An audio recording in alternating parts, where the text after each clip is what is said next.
I did. I found a different one. And I got it to work so fast, and then I tried to replace the, I don't want to say this one. I got it to work so fast, and then I tried to implement the widget that it had, and I just could not get it to work. I was missing one piece. It felt like I was doing troubleshooting at work, because like I got the program itself to read what the song was. I got that song put onto a text file that's in the folder, and then I got the widget onto the stream. I just couldn't get the widget itself to pull the information from that text file and display it.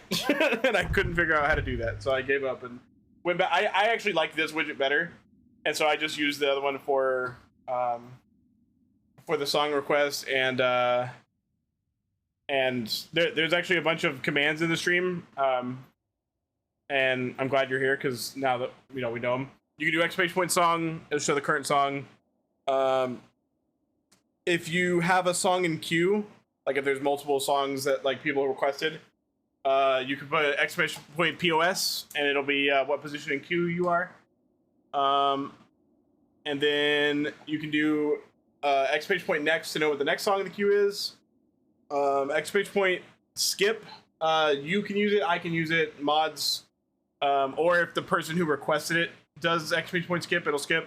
You can do exclamation point vote skip, and it starts a vote to skip the next song. And you need 5 votes to have it go off.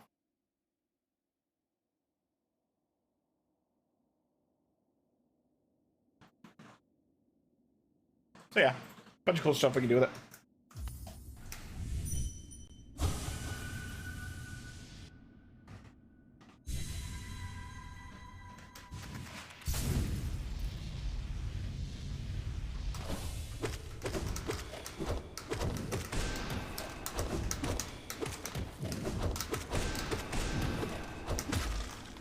Wait, why is my thingamabob broken?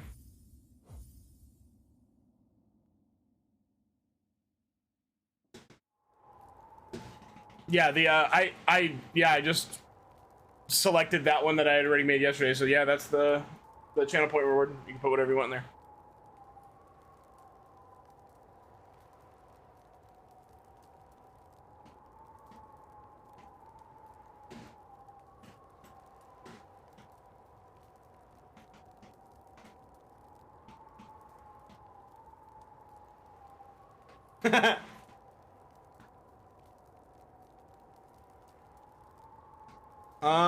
I wonder if that...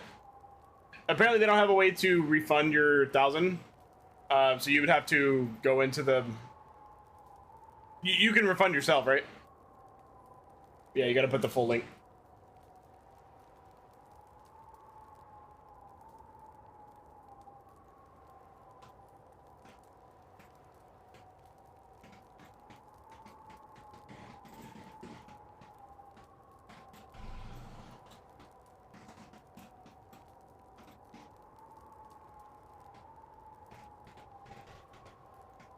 Wait, did you just put the fucking name? What the hell? Huh. I thought you had to put the song URL. What's that masterful thing? Good luck.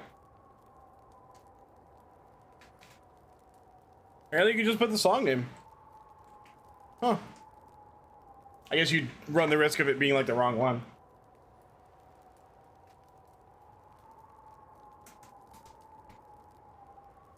Alright, anyways.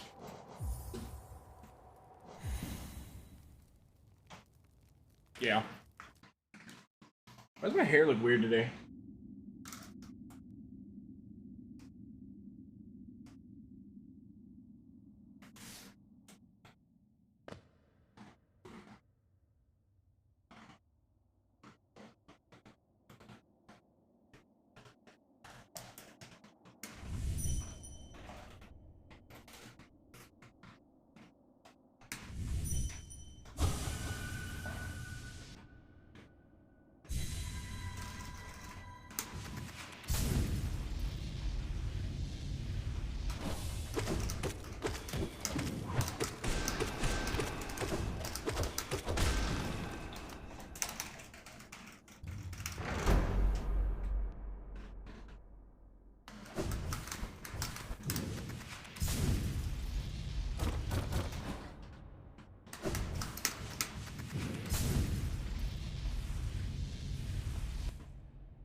Oh, damn.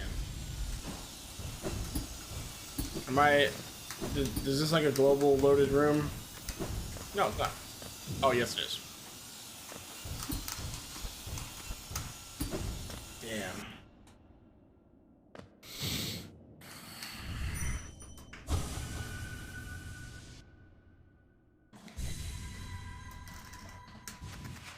So I took my first real calls at work today.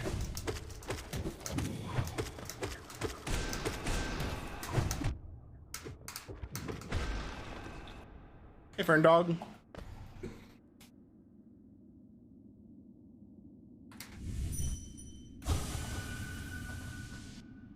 I'm pretty well. Did 5 of them. Only the 5th one was really like kind of difficult, but I was alright. They're only gonna get easier.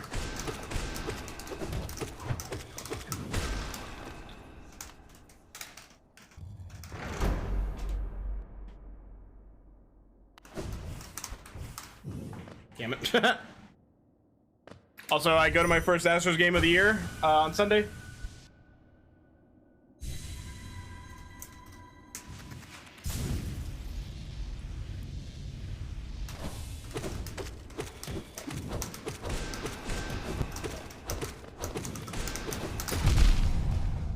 That was rude. The Rangers. The 0 title Rangers.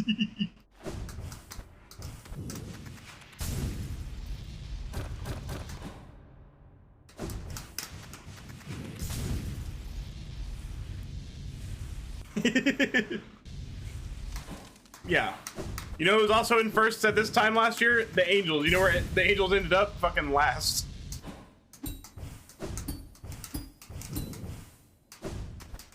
I'm not even 15 games in.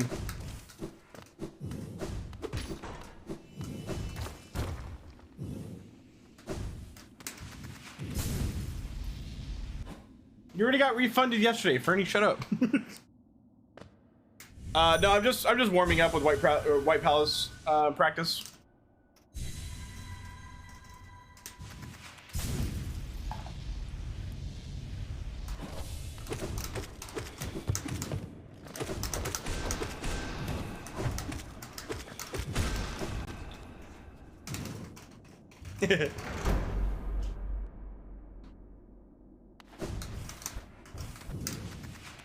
What's up, jammers? If we're judging the whole season based on 13 games, then the Rays would be the greatest team to ever live.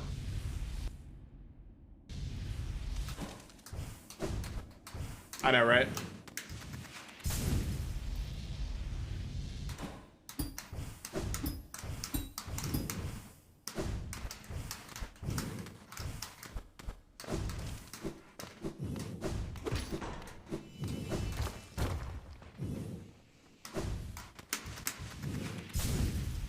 That's bad.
It is out, but I'm waiting to watch it with my girlfriend.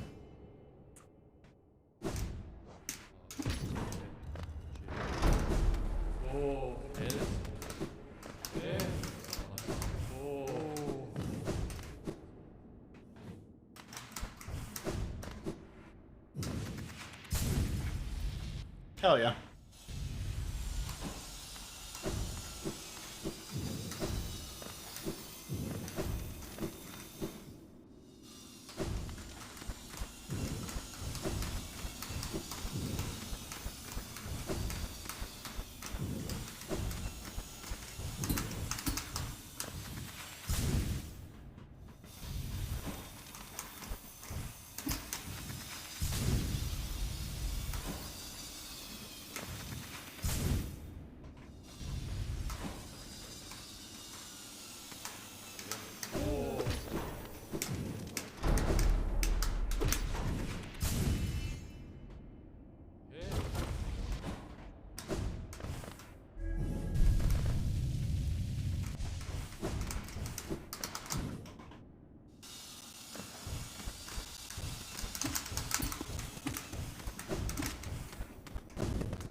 didn't get enough height on that jump.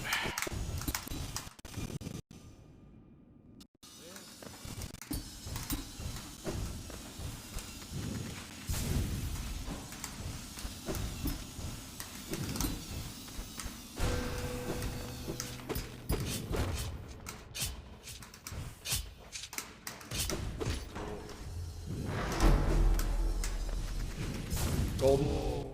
Rice. Gotta be my more.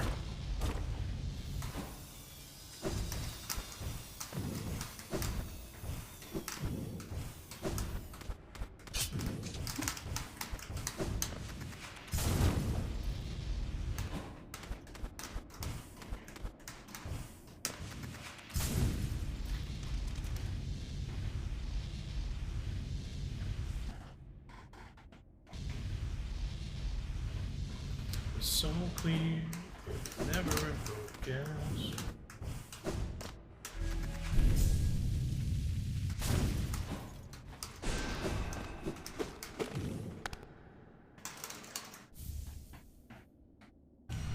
That was a gold? Okay.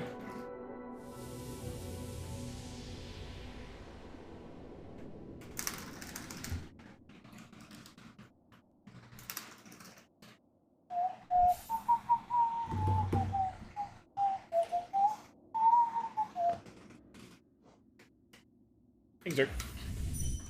Think I've always known that your lies were paper thin and your truth was sinking in down.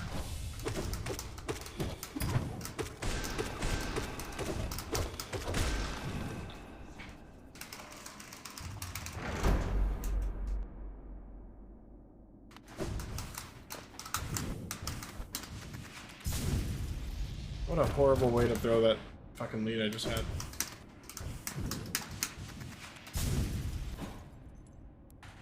Sag. Maybe I will be better off alone. Okay, you can't do that. No, you have to actually put either the full artist and song name or the Spotify URL.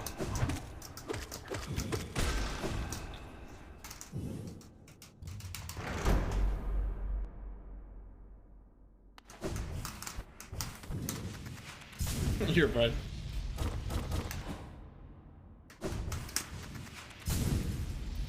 Wow, that worked.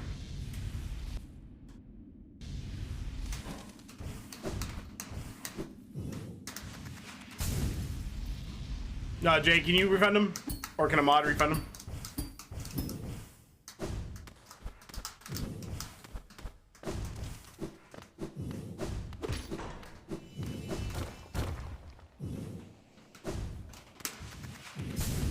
Wait, maximum number of songs in queue reached.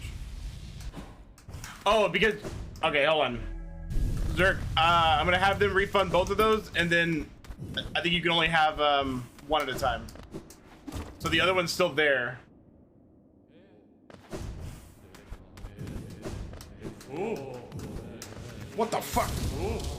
Should we just float? It was slow. It looked crazy. Jay, I need your help.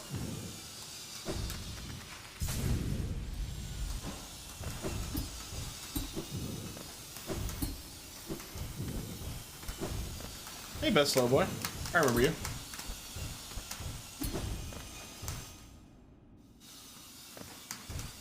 Okay. I'll do it. Yeah, I don't know what that is.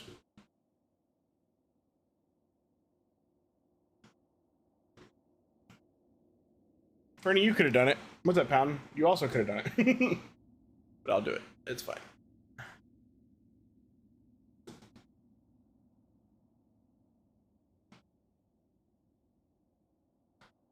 Zerk, go ahead and try it again. You should have all your points back.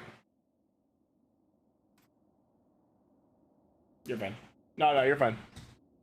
It's fixed. You can go ahead and request it again. There you go. Oh, thank you, best slow boy. It is new. I'm still improving it. It's not completely finished, but oh, I've heard this song. I think I recognize the band too.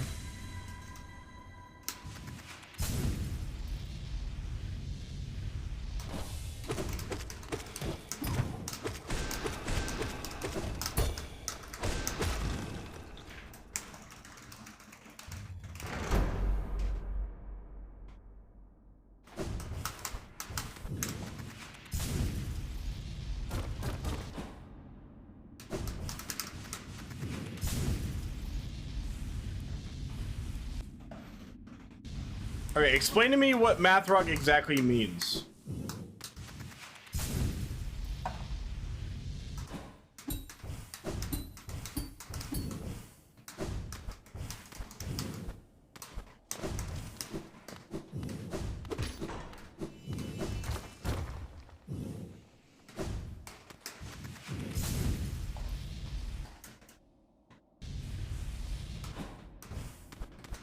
Shut up.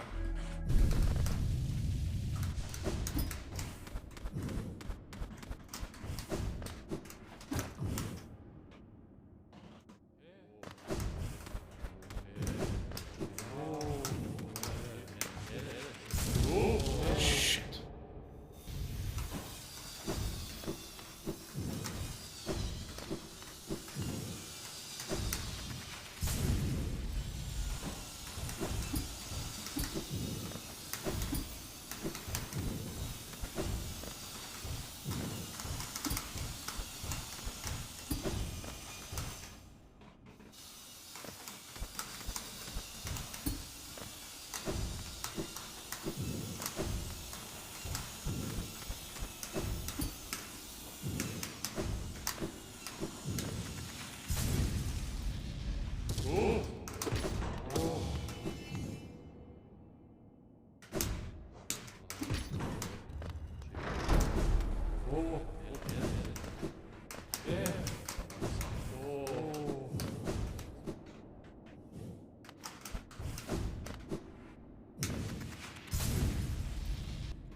Ouch.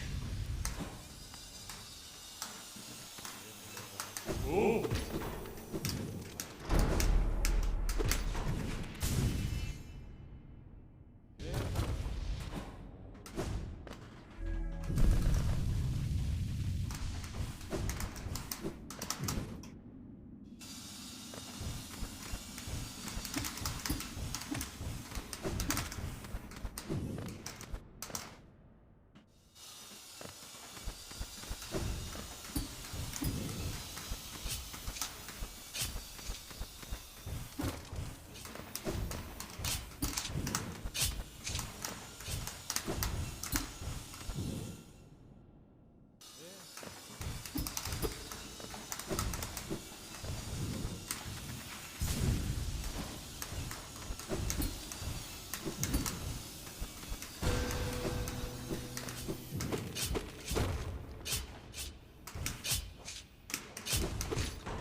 God damn it.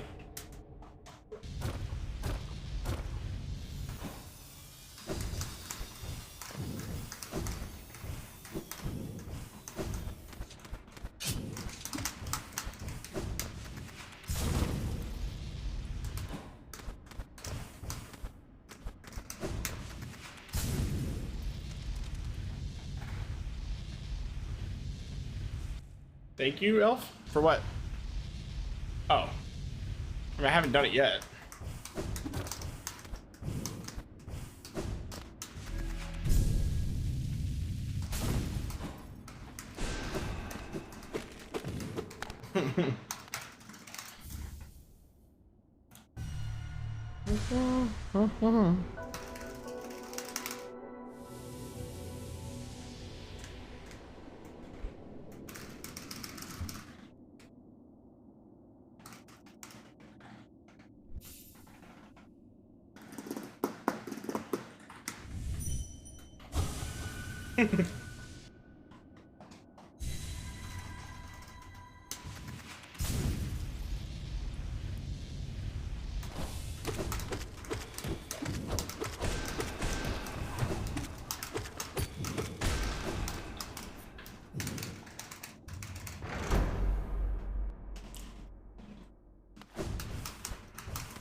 That was really good.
That was really slow.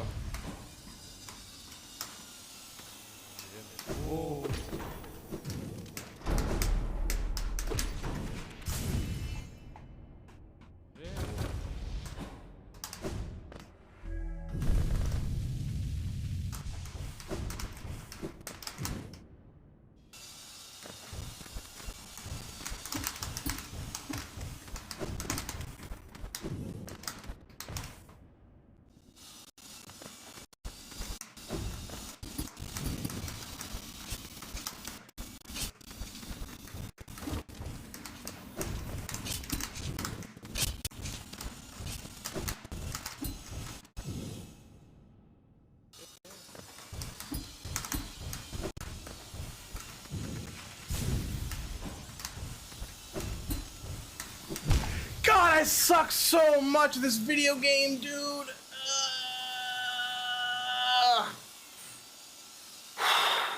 God, that sucks so much. No. Unless you're talking about Strogo, then I've seen it. Fuck.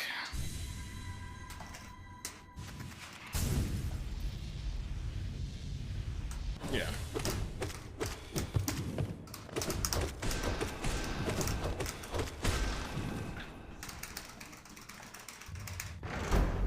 Yeah.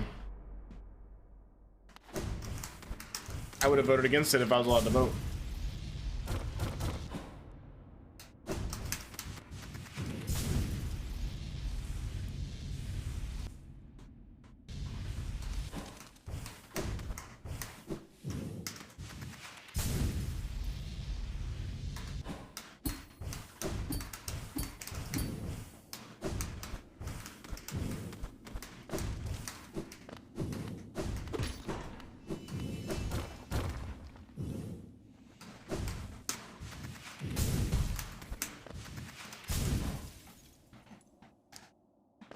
That was good until that. Solid ground.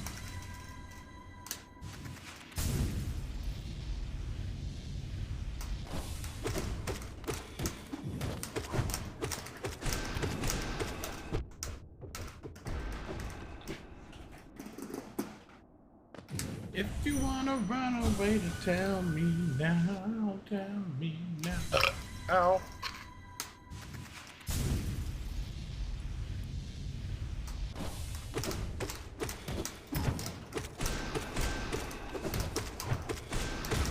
I tried to jump, it didn't let me.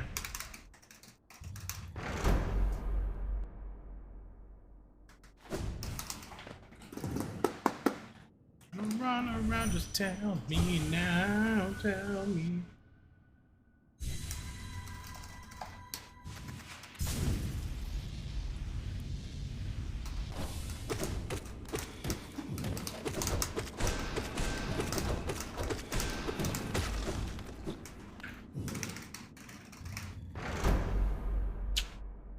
So slow.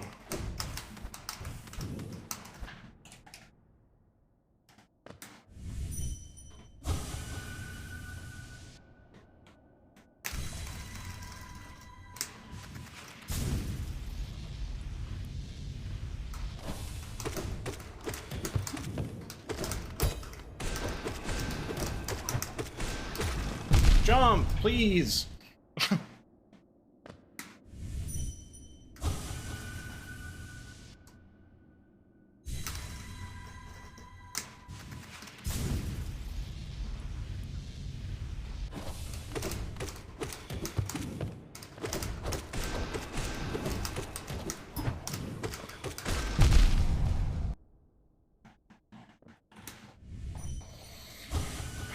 Because about 2 years ago I got banned from the Hollow Knight Discord, and then like 5 or 6 months ago they decided that all band members should be anonymized on the leaderboard. There is currently a push by the current mods to see if they're going to unban me by re-examining why I got banned in the first place and seeing if it's still warranted.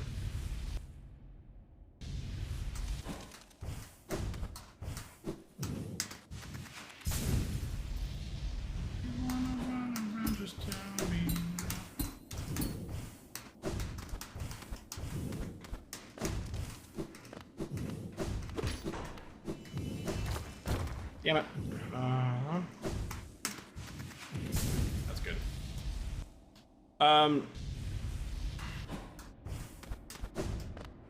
They made a Google Doc with stuff that they thought were things that I did wrong. You can go find it if you want. A lot of people don't feel like those things were enough to warrant a full lifetime permanent ban. Maybe just like a talking to and a warning or a temporary mute or something. It's recently come to light that there was something that I got, something happened that somebody blatantly lied to the mods, including one of the mods that had just a personal problem with me.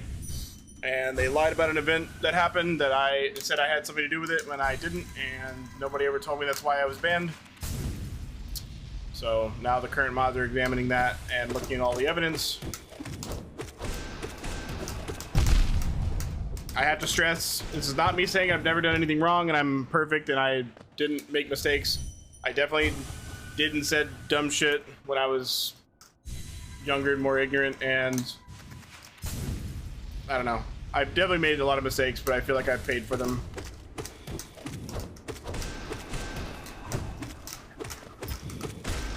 But I can genuinely say that anytime I made mistakes or said dumb shit, I never had any malice or hatred in my heart.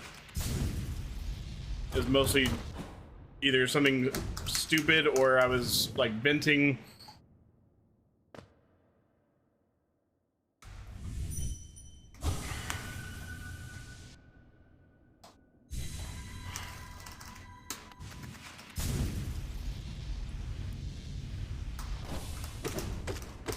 Anytime I've ever like expressed the notion that I didn't think I should have been permanently banned, people twist those words as if I was saying like if I say I shouldn't still be banned and I probably should have never been banned, I maybe should have been like warned or like had a temporary mute or something. They hear me say that and they think that I'm saying I've never done anything wrong and like I'm not sorry or like remorseful for anything I've ever done, and those are two completely separate things. Ah! They don't understand that I can regret saying and doing things in the past and also think that my ban was a lot more harsh than it should have been.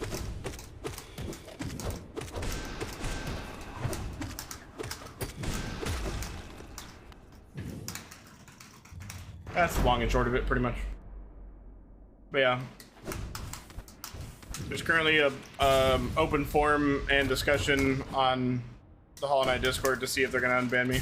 That's too high, isn't it? Alright, I don't want to do this anymore.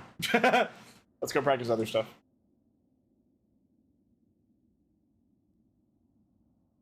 This is supposed to just be a warm-up, but I've been here for 40 minutes.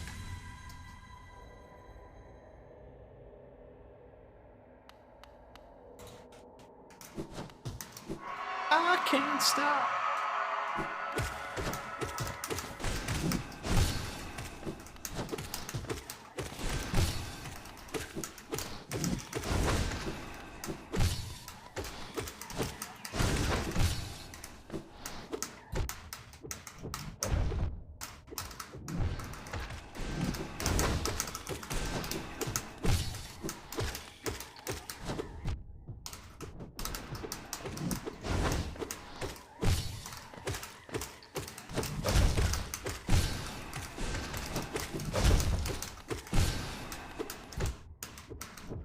Oh my.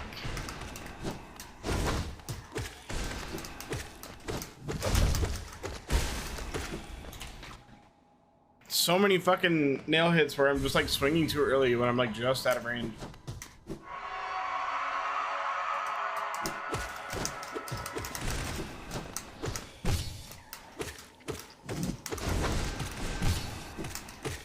What? Why did that hit it?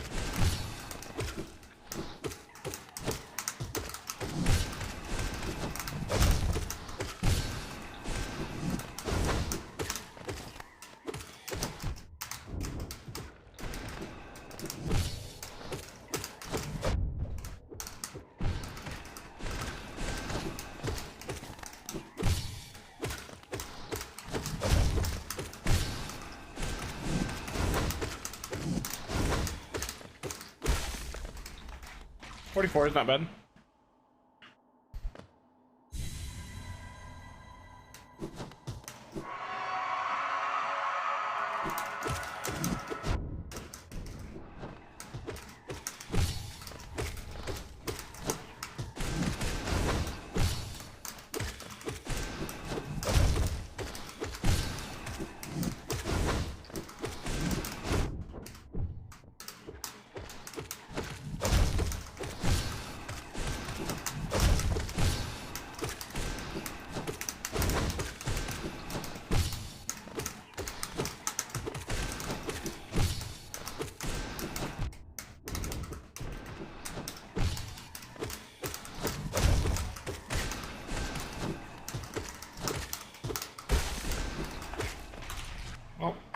Couldn't get any doubles and I got a 46. I'd be happy with that.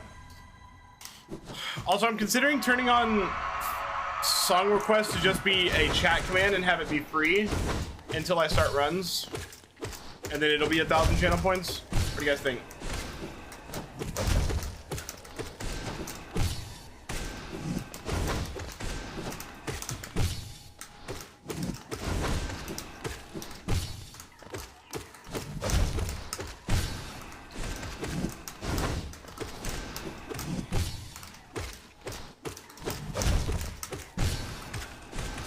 Why is he just fucking magnets into the ground?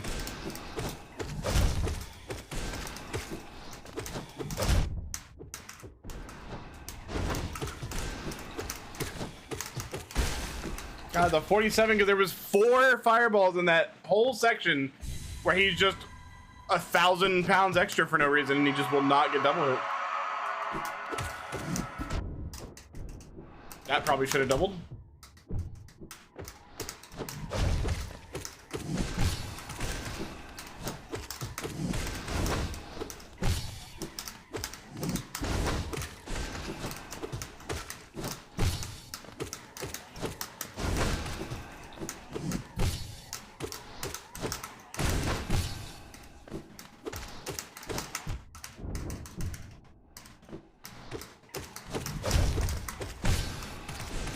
There we go.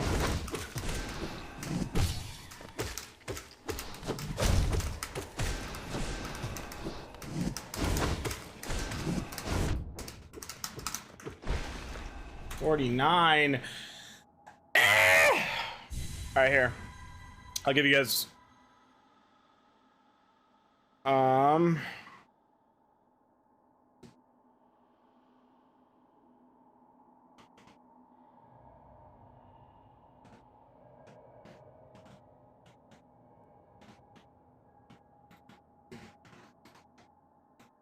All right, see if you can song request. Careful, you can only do one at a time. So.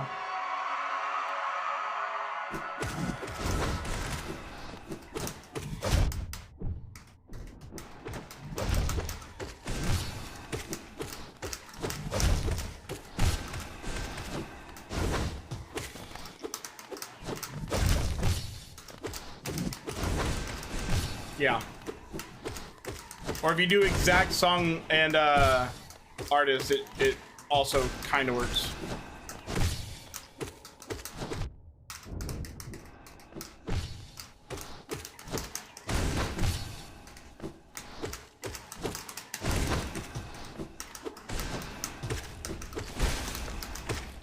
$44, not bad.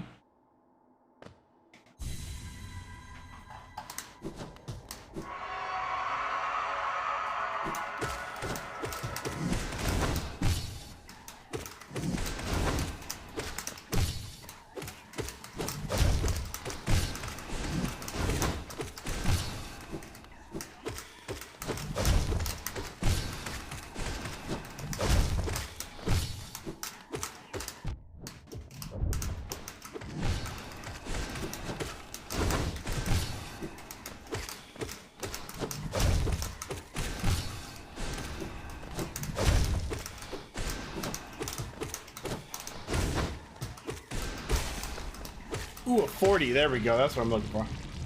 My do me in. It's alright, cause I'm with friends.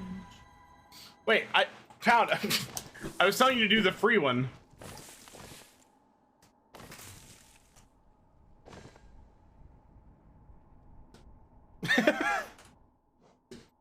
Here, I'll try it.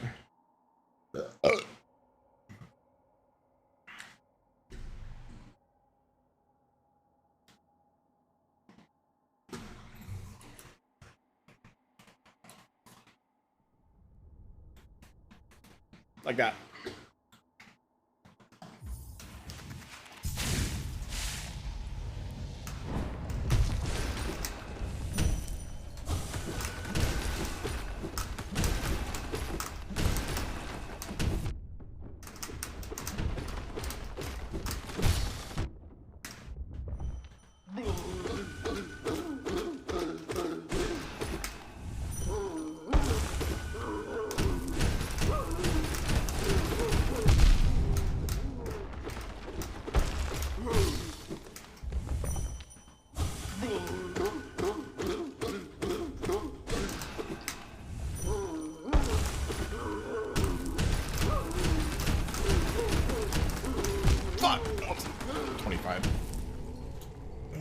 Dreams, it doesn't matter.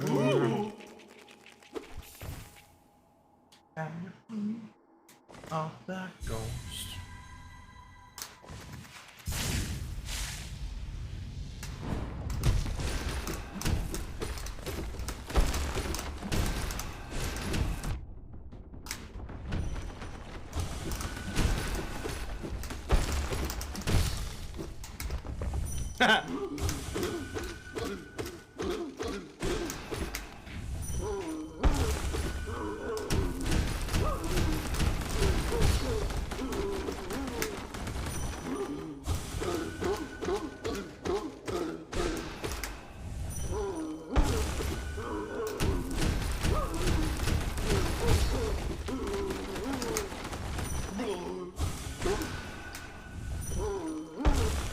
45 is beautiful. Love that for me. Oh no no no no.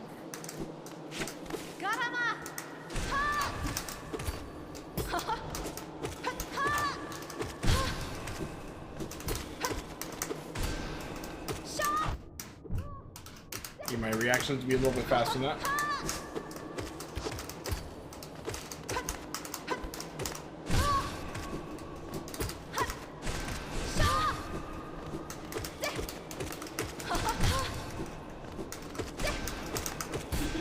No!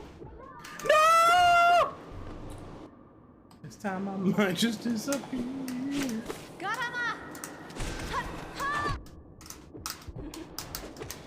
Why did I dash?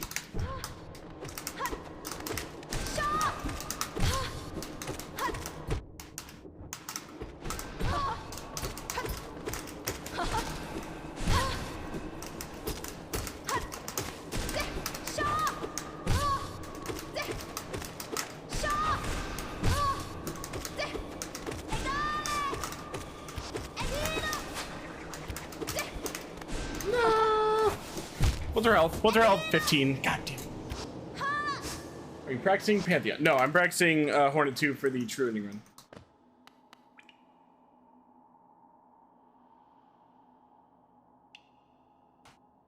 Zurich, you're killing me, dog. Oh, wait, wait, wait. You can fix this. I mean, I have to refund you, but you can fix this. There's a command. Hold on. It is... Okay. When that song comes up, you can press exclamation point skip, and it'll skip it. But I can refund you the points.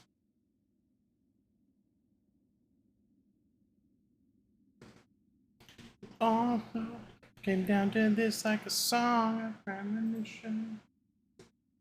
No, meaning I'm gonna start a run. I haven't started yet.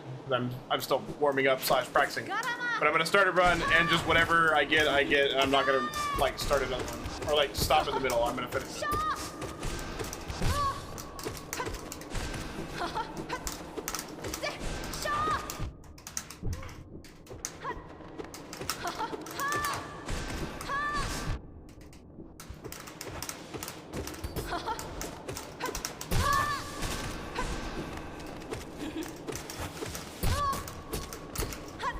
Oh, what?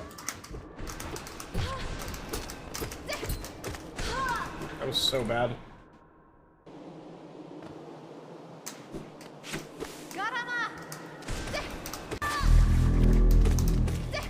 Sell that thing for the fall.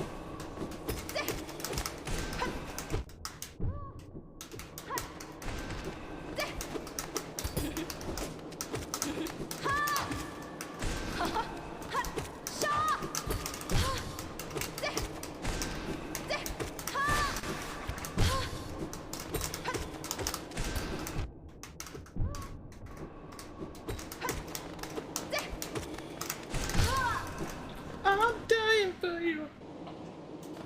Die for me.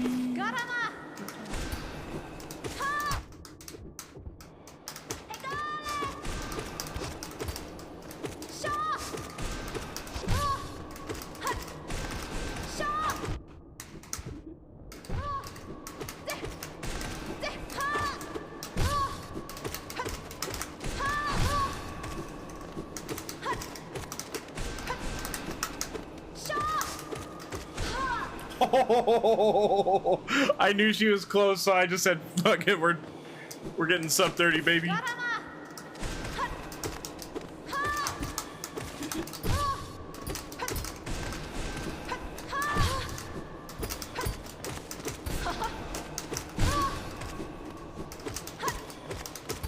No, you asshole.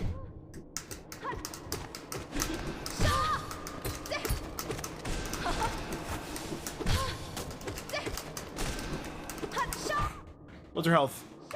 Wow, 115. I thought it was way lower than that.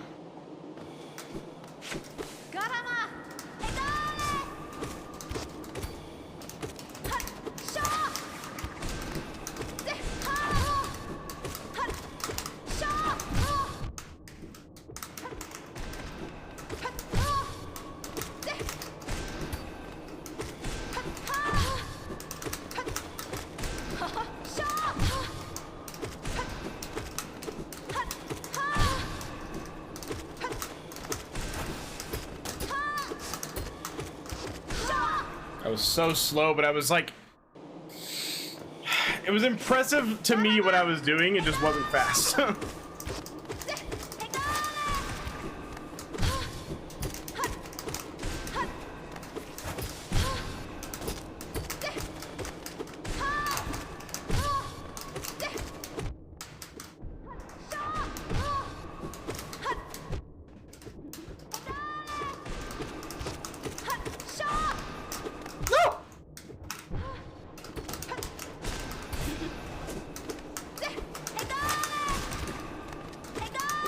I'm dead. What's her health? 5! Ah! Hornet, please.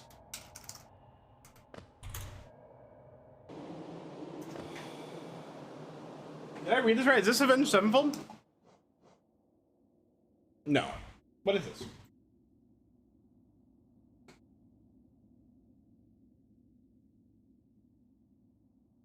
It is Avenged Sevenfold. Oh. Tejas, that's where I live.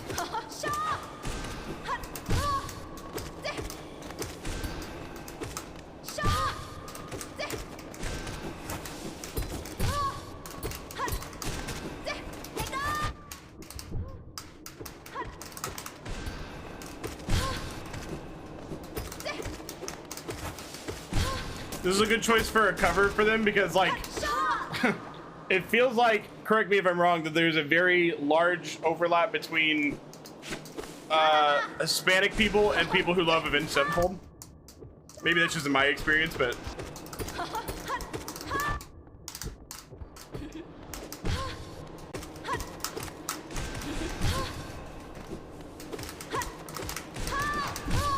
I knew I was gonna get hit.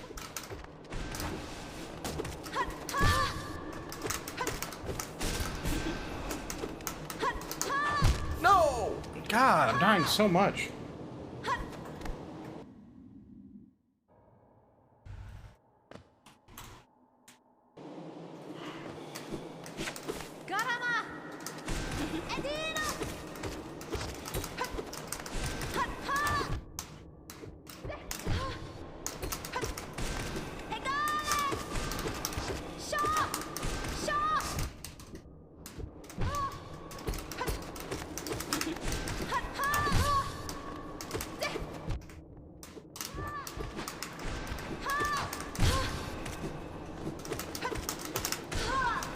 Okay, I was getting hit a lot, but that was still fast. So it was like 29, 30 seconds.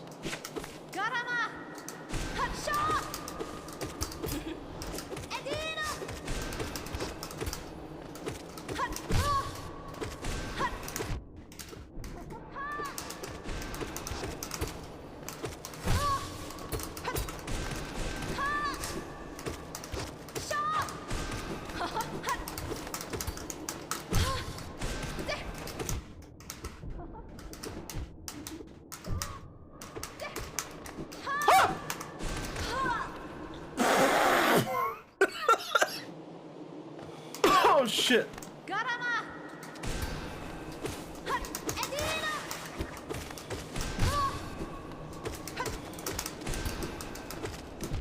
No, she's one hit.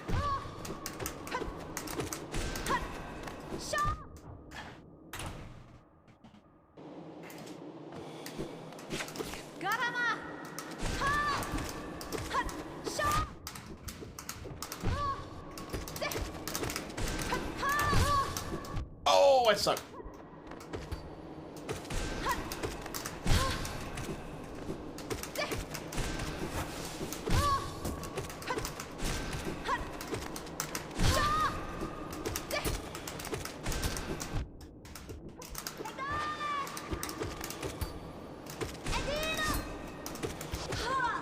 $32. I'm so tired of getting hit three times.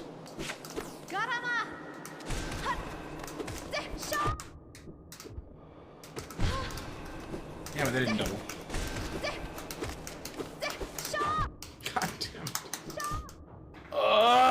it. She's like, every time she's one hit away, I'm like missing like 3, like I'm like standing inside of her, so I can't fucking...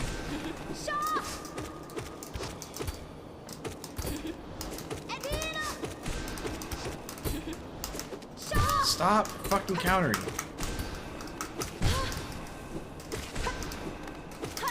God, this is gonna be like 40 fucking seconds because she just refuses to stop fucking countering in the corner.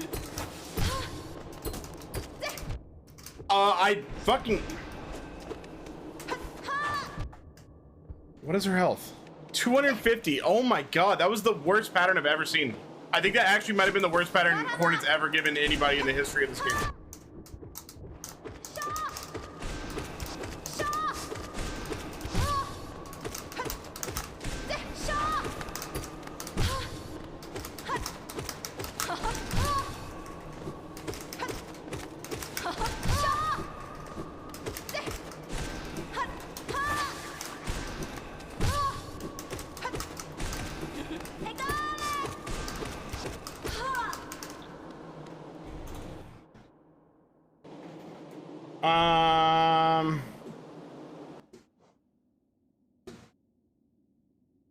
I think it did work.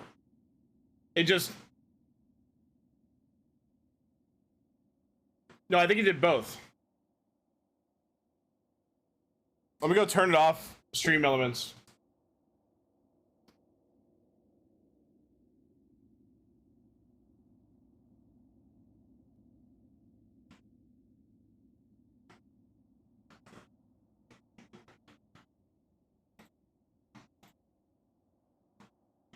There we go. All right.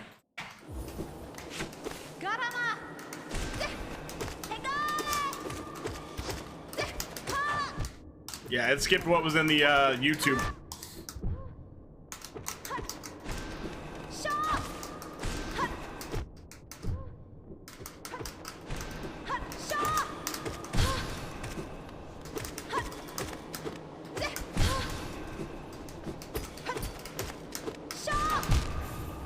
This game fucking sucks. Please stop giving me the worst fucking patterns ever.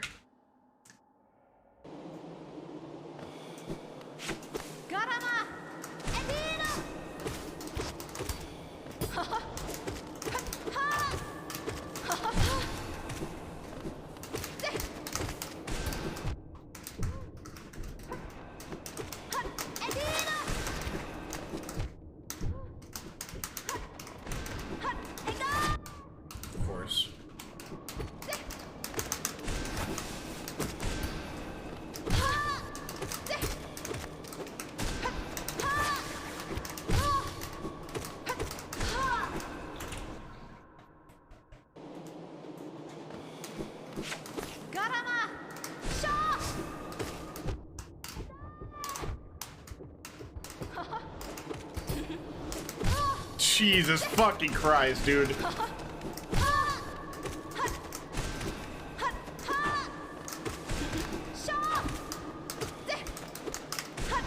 How are you not staggered?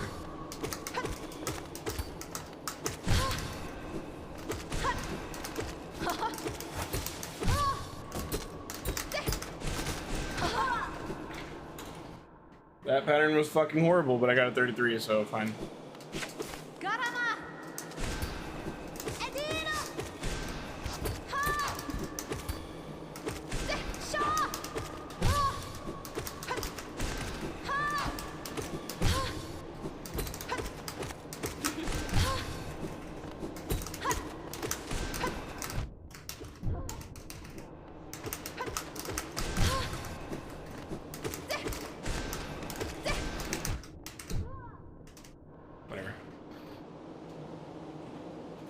Sucks.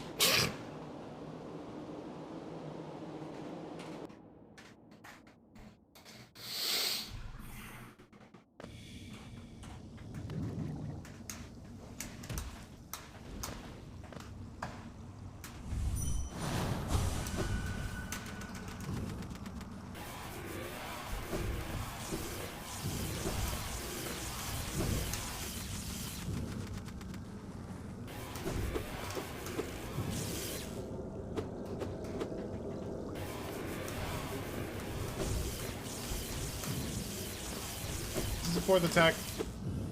Yes.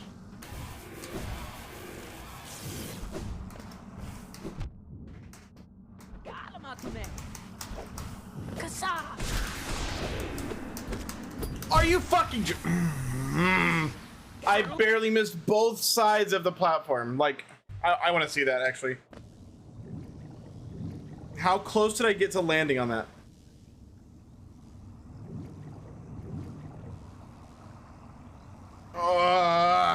It's because I missed my nail hit by like a fucking pixel, so I didn't actually get knocked back and land.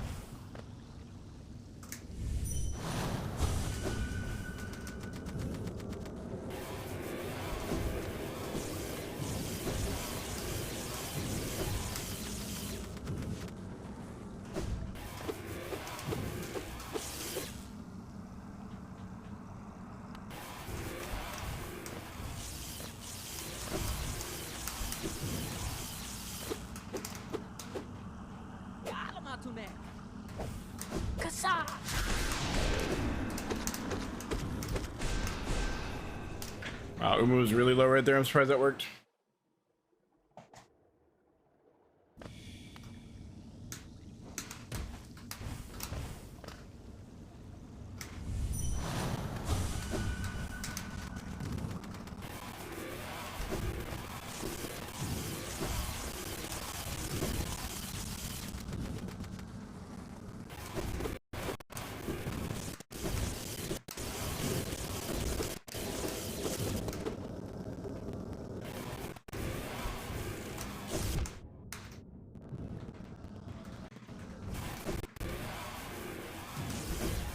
Just wants to give me four attacks, 3 of them being slow attacks. That's cool.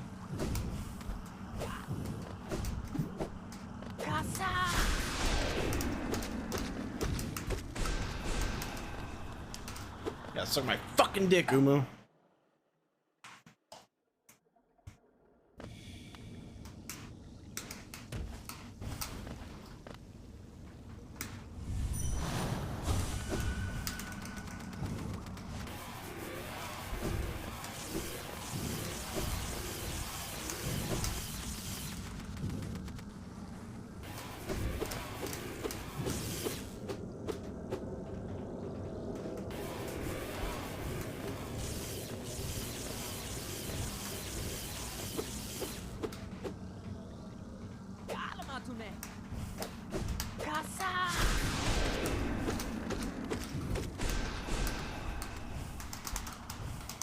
Apparently we can still do that.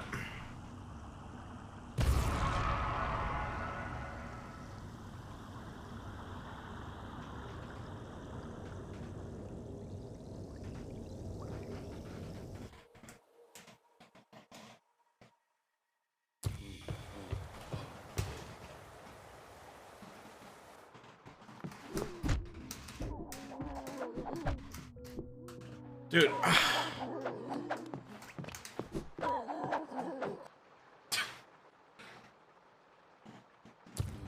I fucking hate trading damage more than anything in the fucking world. Wait.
This game really sucks. Dude,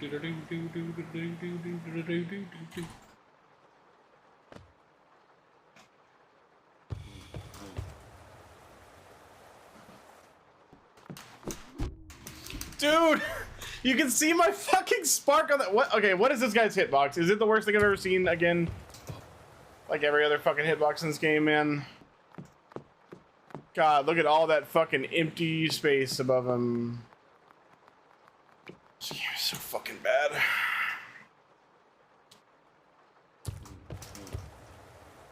press up like 4 times, that's fine.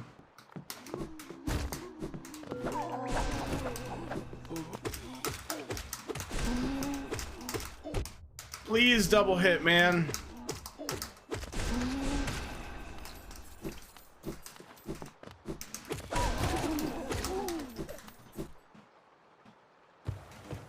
I'm just curious what this time can be if you actually get the correct pattern, if he decides to just work.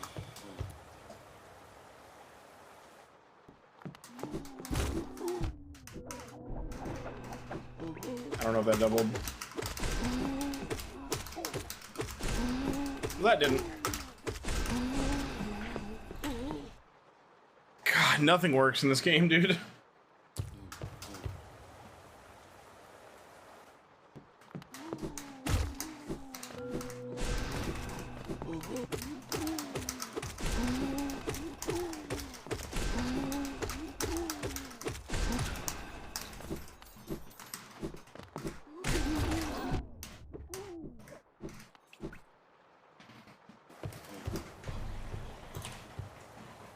Okay.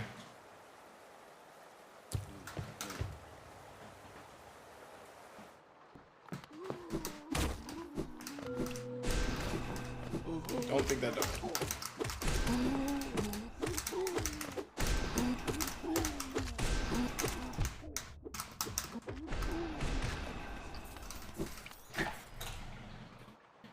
Whew.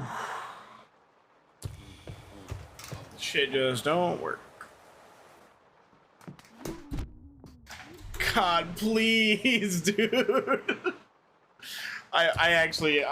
I'm gonna be mad unless I go examine how just absolute fucking dog shit this hitbox is. This is embarrassingly bad, man. I would be mad if people noticed how fucking horrible I programmed this hitbox. It's fucking absurd, dude.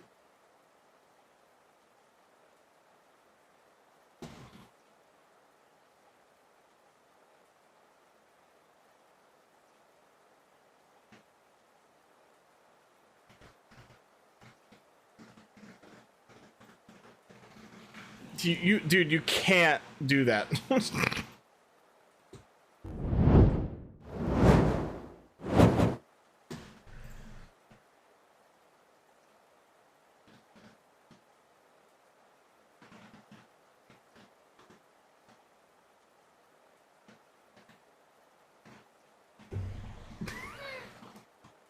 Like, I know it's that bad, but fuck me, that's horrendous. That's so fucking terrible. The spark on the ground, so my pogo should be coming out anyway, but no, that's fine. Just get hit to this fucking invisible hitbox that doesn't exist. God, why do we play this fucking game?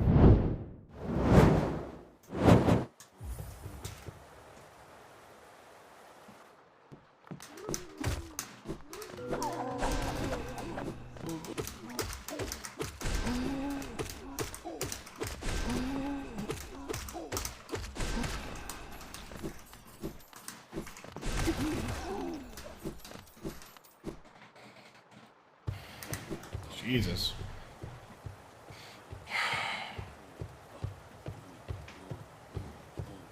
I mean, no strat, like, even when I did the other way, it still never fucking works.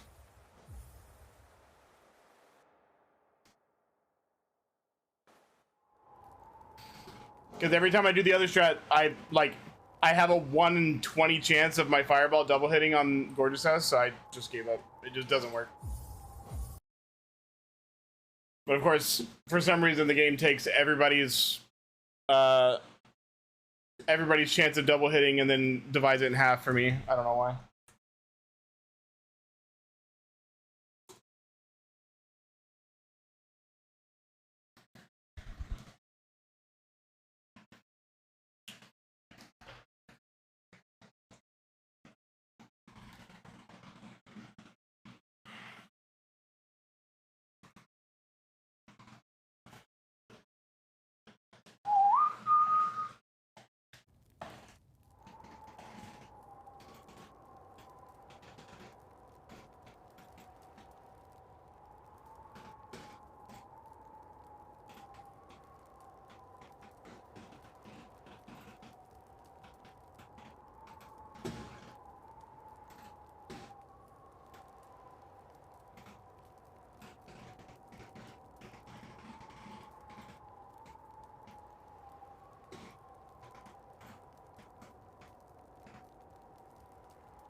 All right. So I want to fix my hair.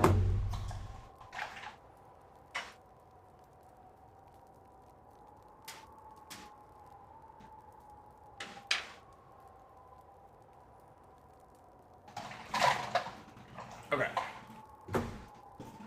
So it's tomorrow at 2 o'clock or whatever. They're doing the countdown. 3, 2, 1, go. All right. We can't reset. Or we forfeit.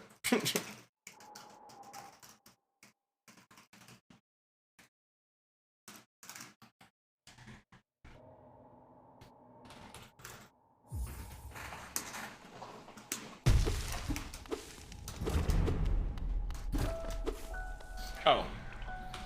Well, we can't reset because we don't have the right fucking life split. God damn it. Should have seen that one coming.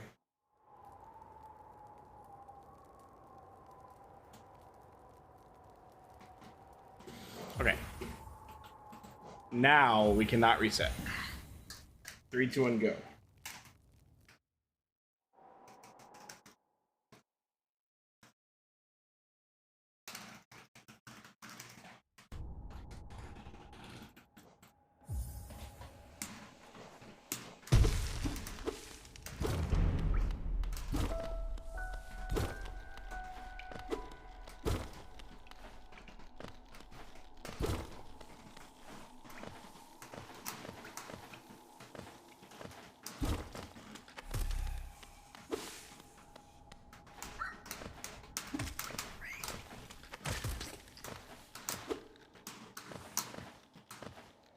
Okay.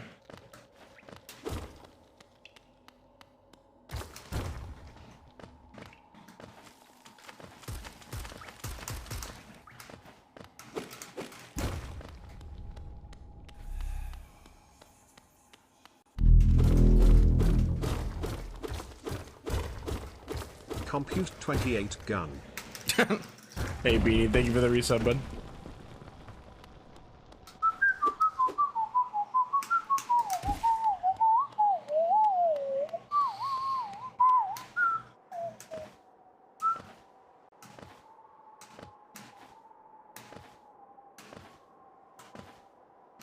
Oh.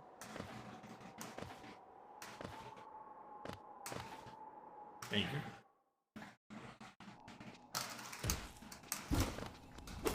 You know, in my no reset runs, I like to crush any PB attempts or chances early, so I know that like.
Wow. Okay.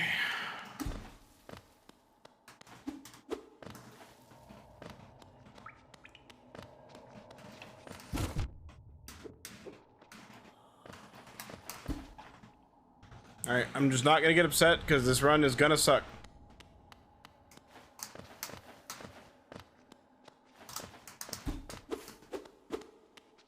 All we're aiming for is a sub 105.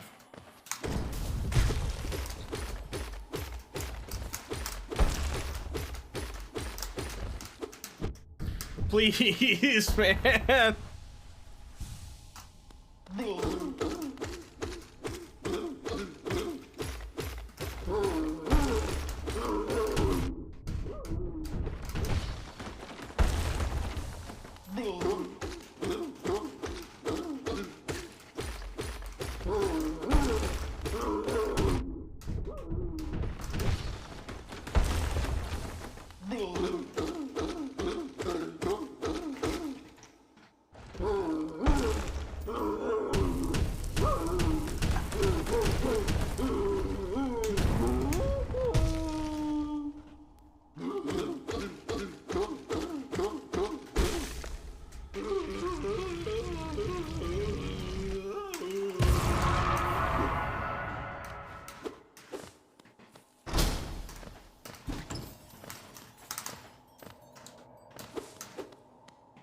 Oh, I didn't mean to jump over all that. All right, fine.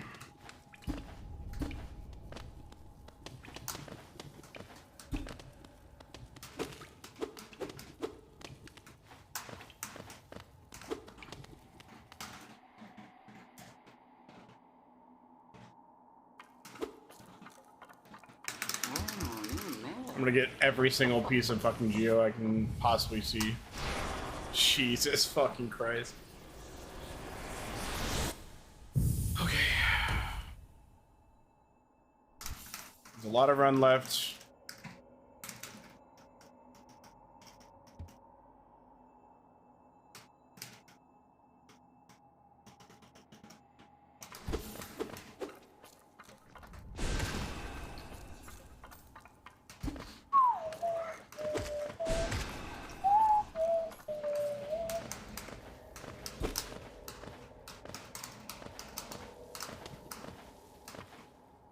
Alright, just because there's no reset doesn't give me free reign to play the worst Hollow Knight I've ever played in my fucking life. Please, do anything correct.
This is an atrocious amount of geo.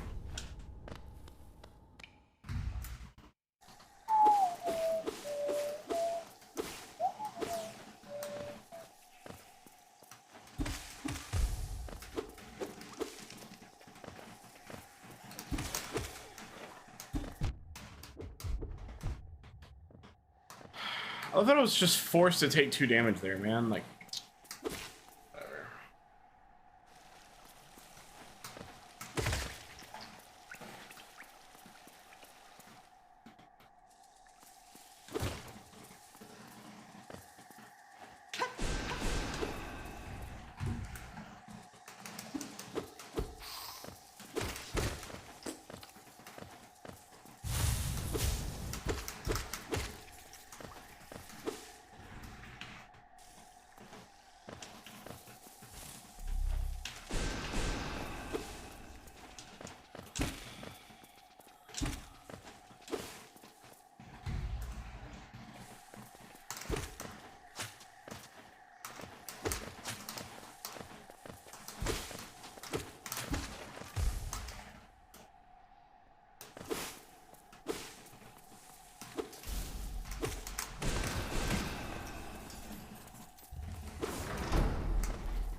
I am 24 geo shorter.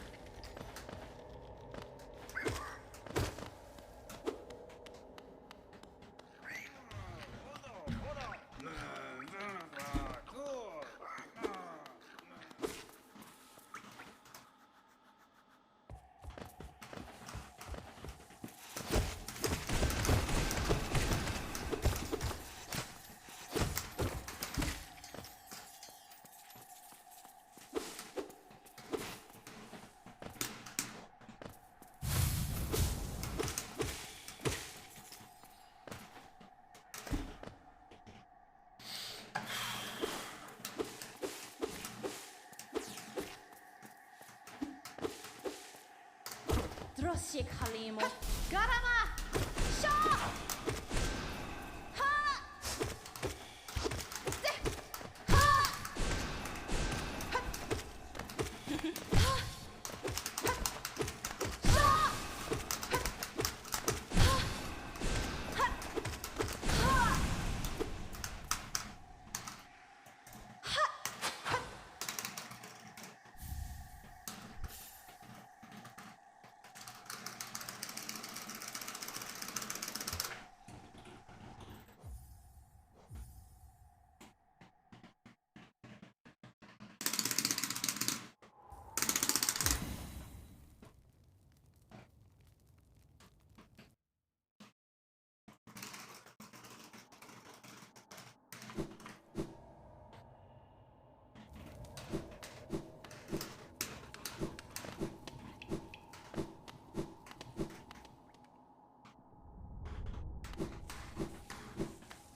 Why did my game just fucking skip?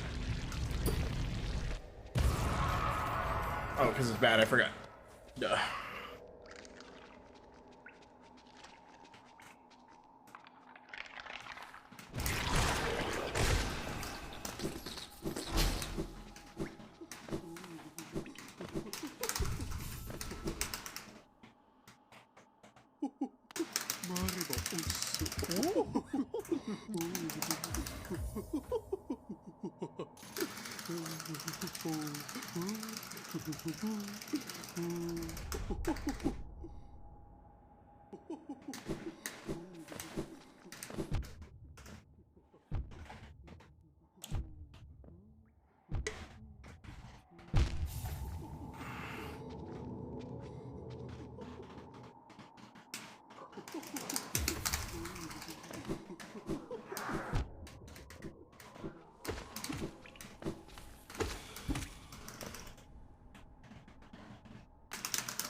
God fucking damn it! Just don't eat my fucking jump input, dude! Watch, he's gonna fucking fireball, and then I'm gonna fucking...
His run's already, like...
I'm just gonna go fucking slow as shit.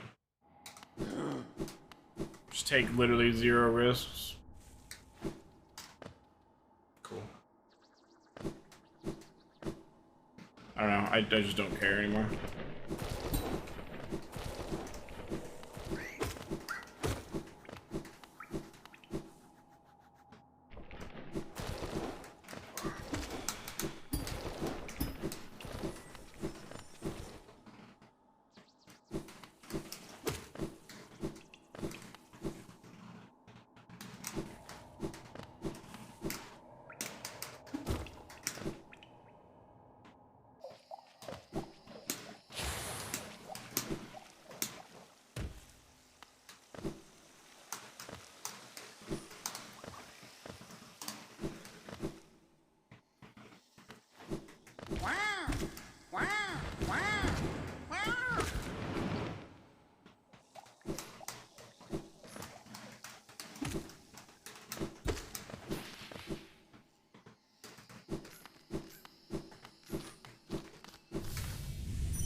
for the 3 right on top of me game.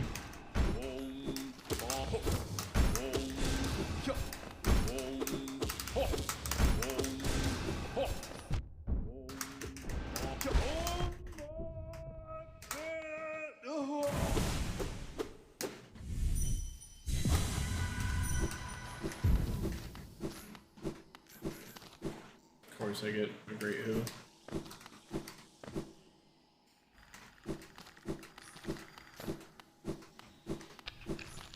I don't love my health here, but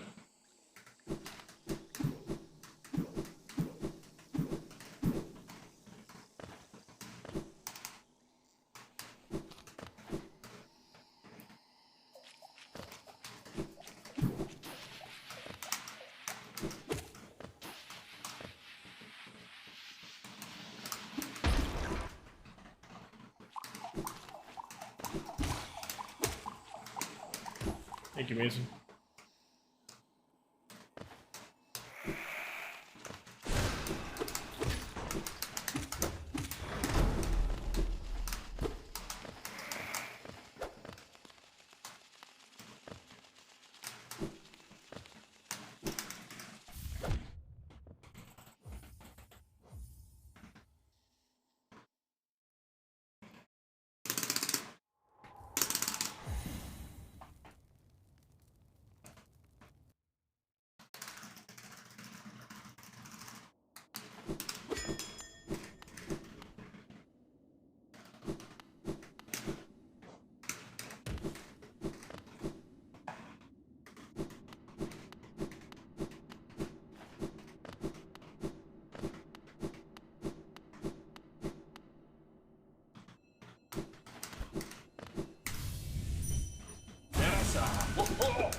Is that single?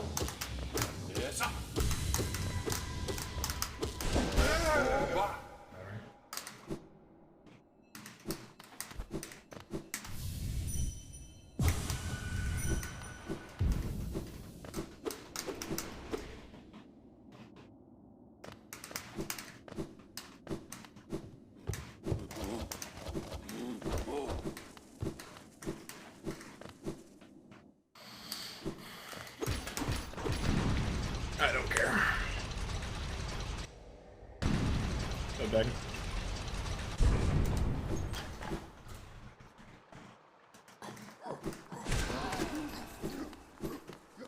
Please just have my inputs happen. Like, if you're gonna fuck me at every turn, at least have the things that I press happen. Like, you can still make me lose time everywhere if you just...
Thank you, bud.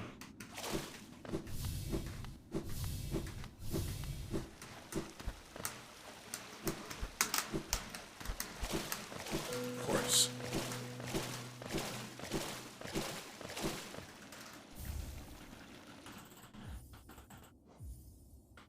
Of course.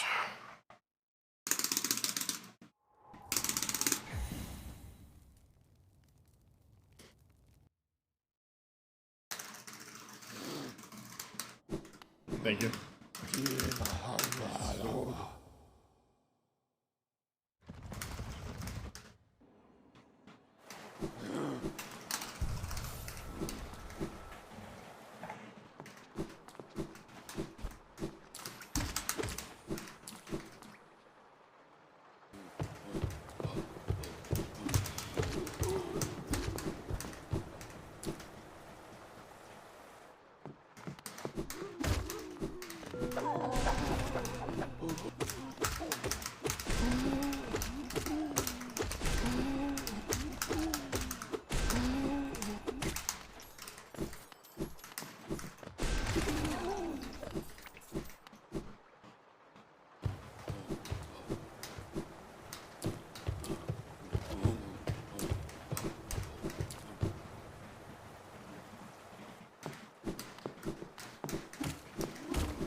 Vår son velmi arvet.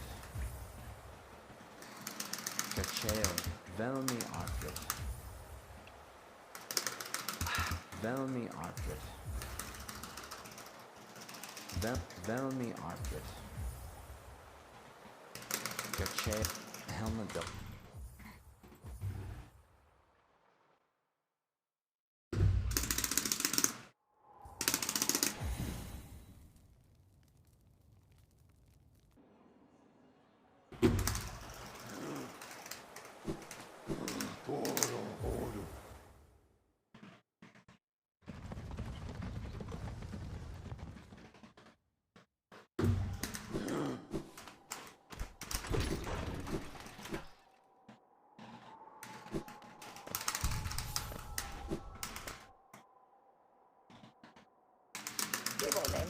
맞죠?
Dude, this song, like, I'm pretty pissed off about this dog shit run that I'm on, but I'm gonna dance this song in my chair.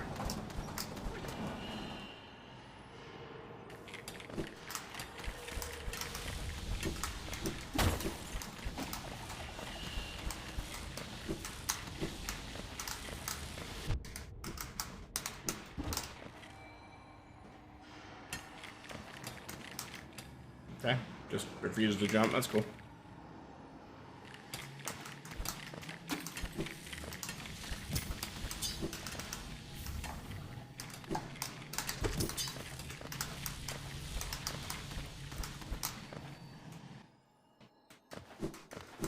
I mean, trash. Beyond trash.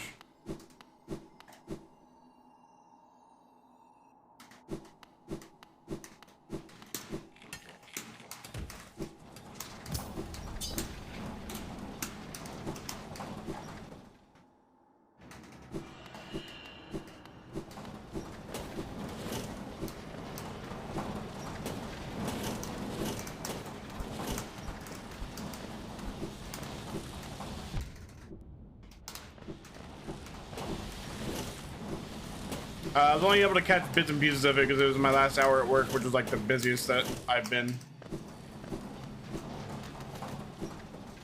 I saw they like went into Umu at like 1 second apart.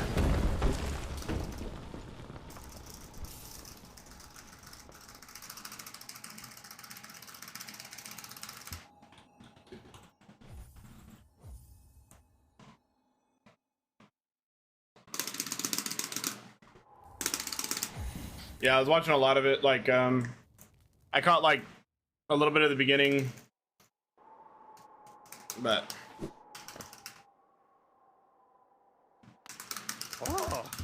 Like I was officially out of training today after lunch, and I like got on the phones and actually like was live on calls doing my job. And there was a point where I had like 3 open cases because I hung up with one person, and before I could even fill out my notes and like close that case and everything and like do everything I needed to do, I already had another call and had to take that. So I just had 3 fucking cases and tabs open at the same time, and I was like,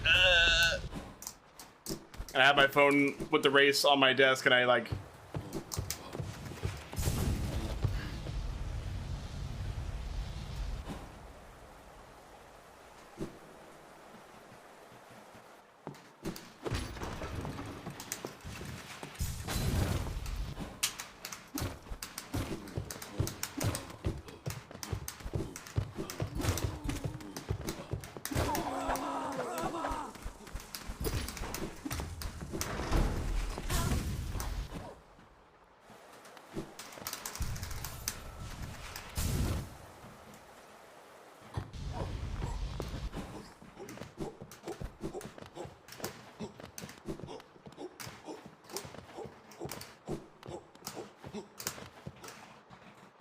I don't know where the fuck I went. Please don't tell me I'm too low. I'm gonna cry. Thank you. There goes 7 seconds. Sweet.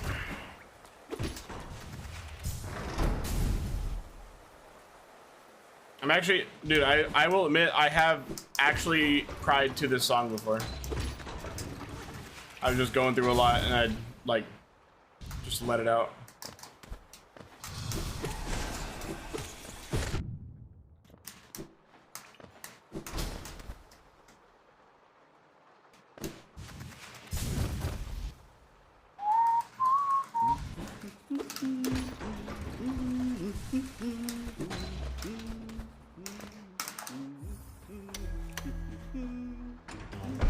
You're mine.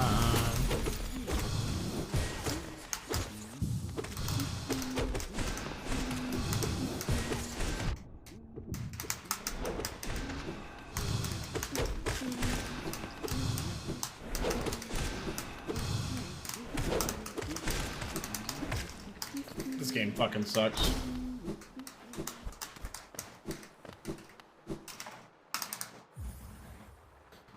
Yeah, it's tomorrow. It's against Stratus tomorrow at like 3 o'clock your time.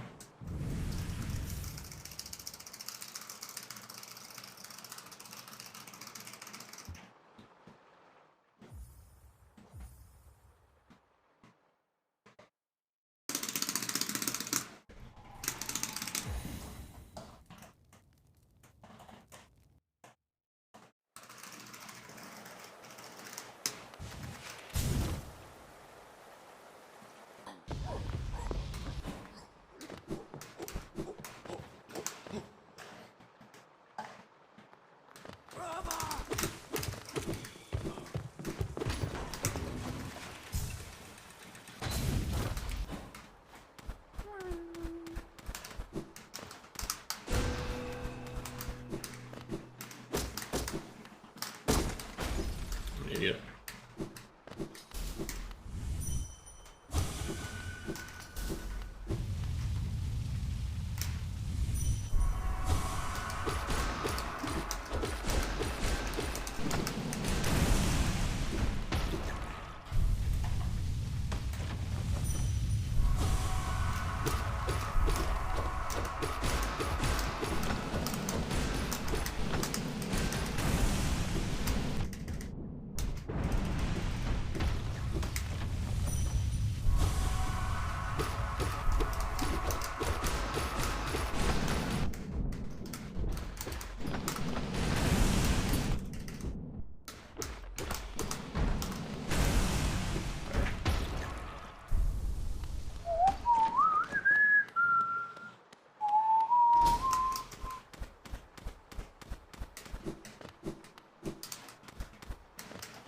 No, you can't, no, you can't.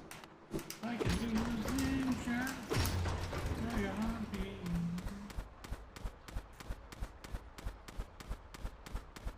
Yeah.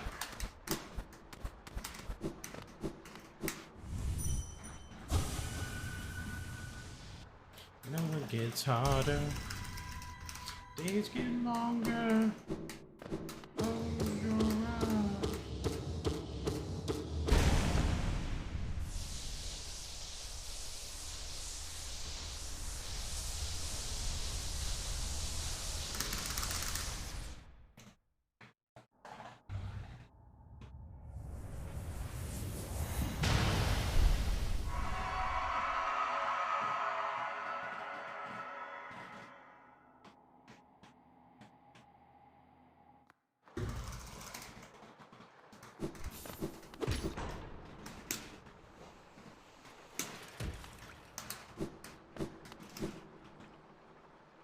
Oh, sorry, Zerk.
Waiting and hoping that you set me free. Take the pressure, you hold over me. All that I'm fading, I'm losing my mind. Can't take the pressure, I'll leave you behind.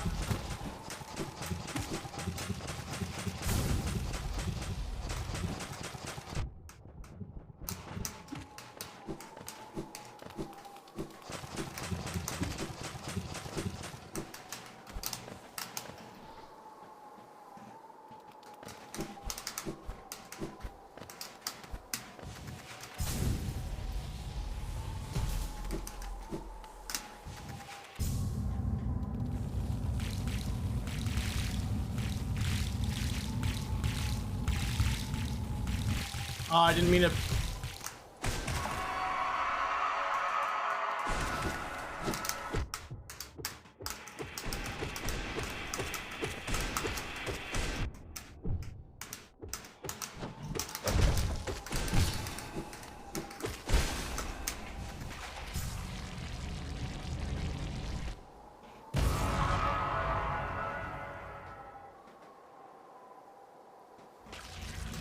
Yeah, much worse.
course you didn't fucking double.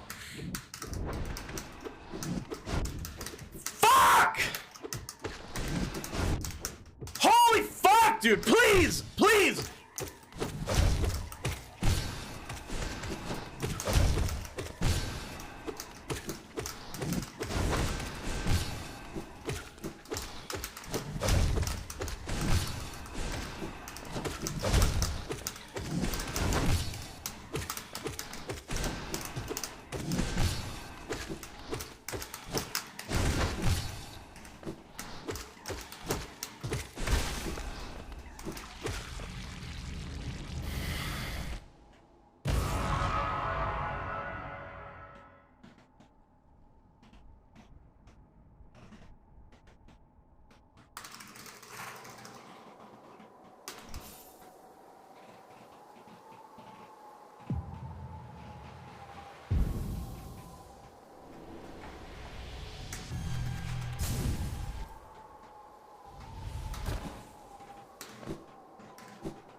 Okay.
complete the trifecta and kill me in Hornet 2 also, so I can walk all the way back. Don't care anymore.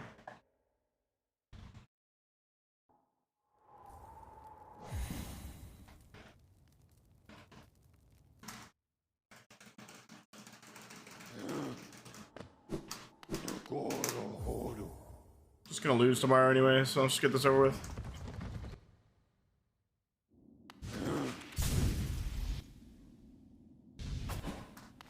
Decided to start fucking sucking at the worst time. Not if I can't fucking not die to every single boss.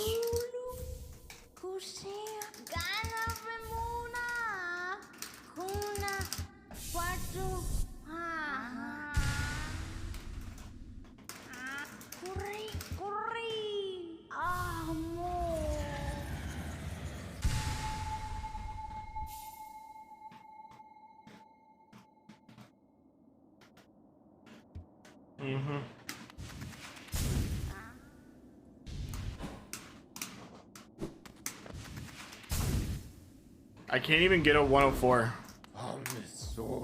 Most embarrassing shit I've ever seen in my fucking life. I'm halfway through the fucking run and I can't even get a 104. Can I get a sub 110? Is that possible? Not if I'm playing the way I'm playing.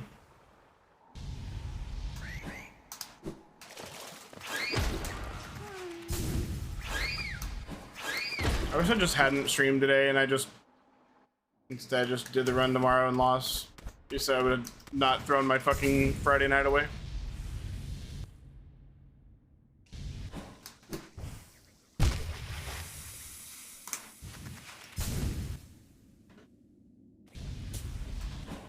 But the way I'm playing, I need Stratus to die to every boss twice.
Got so ridiculously lucky.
Thanks, son. I mean, we're way past that, but...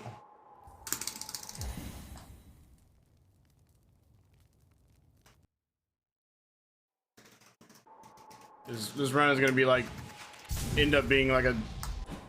bottom 3 slowest runs of the tournament so far, so... I can't beat anybody with them playing like this.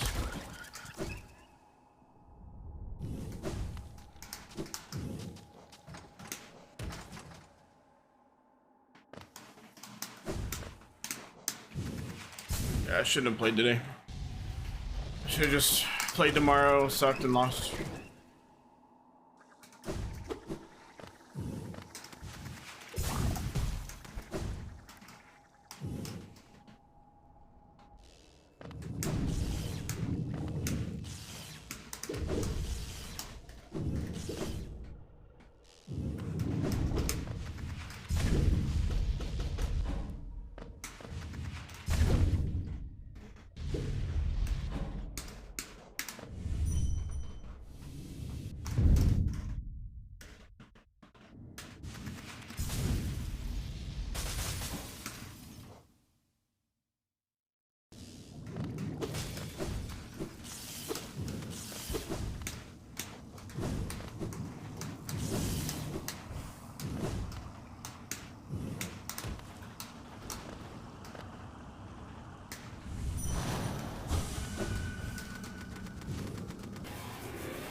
Thank you. I'm definitely not right now. Like, I'm not in general, but definitely not right now.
Wish I understood how he triggered for so fucking high, but it's fine. Oh, never mind. I forgot. Game sucks.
What's up, Sam?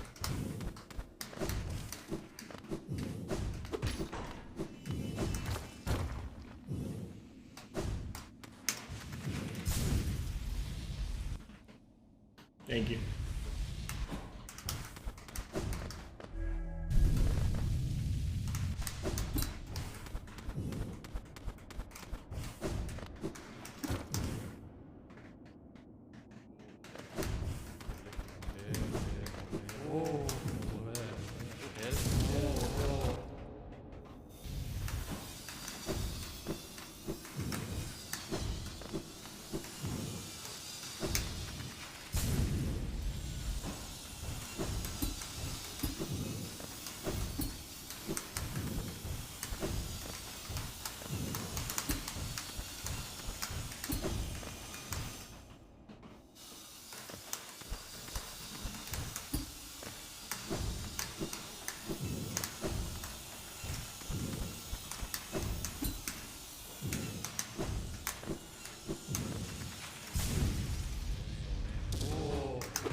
Thank you.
Hey Jack, well, thank you for the host. Or raid, sorry, I forgot they're not hosts anymore.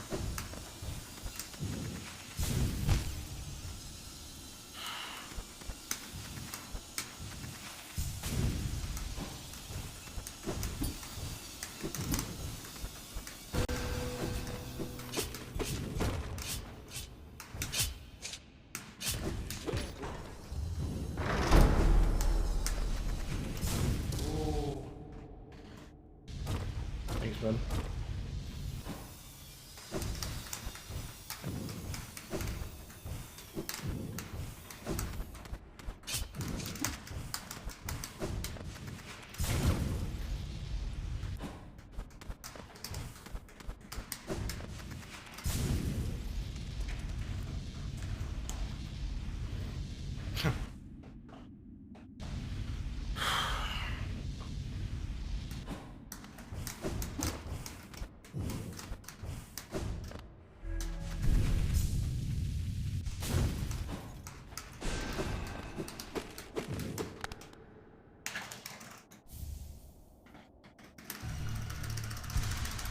I need a mod to refund you the points.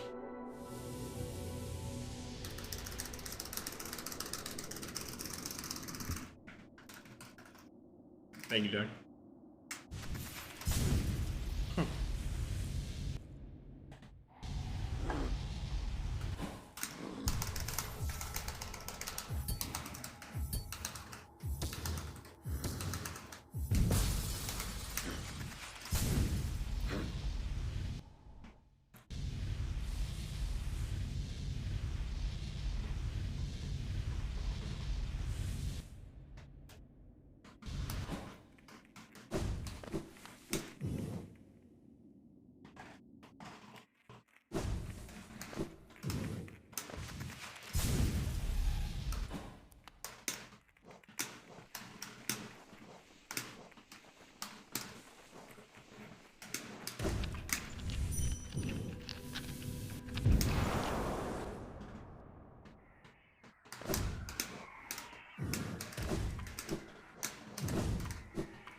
No, I play on a Smashbox.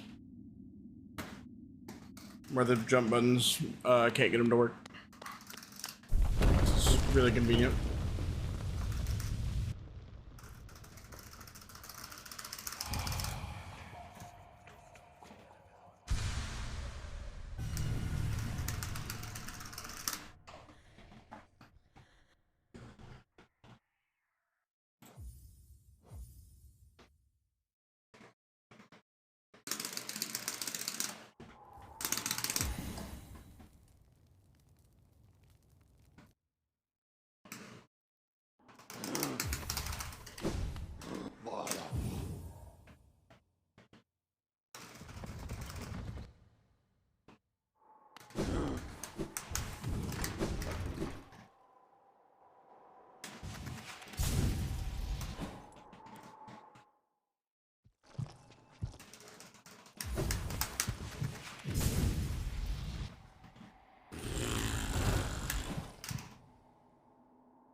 No, because I'm gonna die to Radiance and it's gonna be a 109.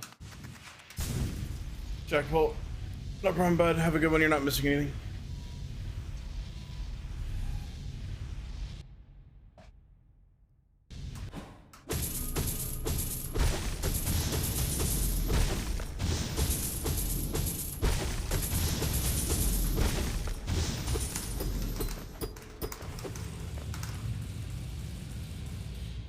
Ready for fucking 11 parries by Hollow Knight.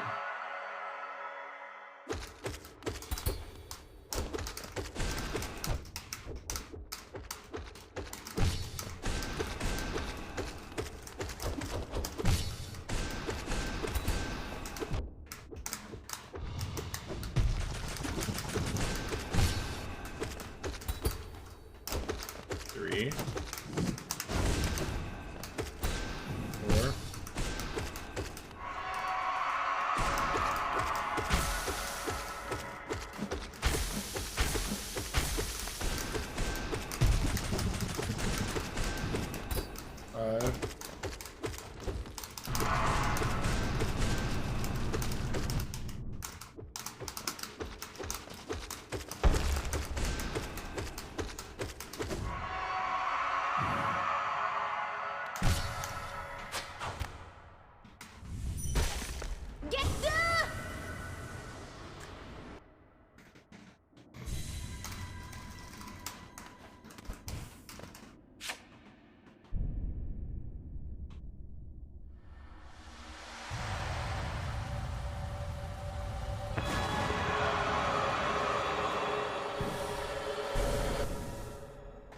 Song slaps.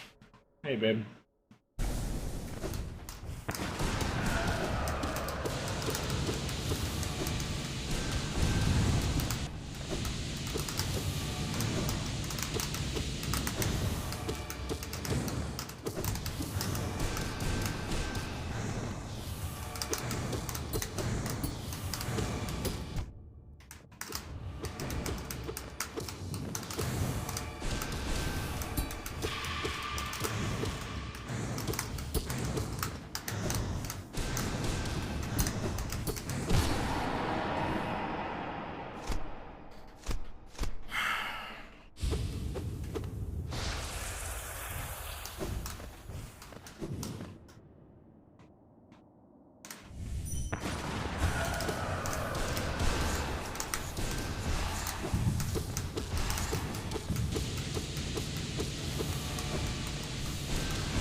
No, that run was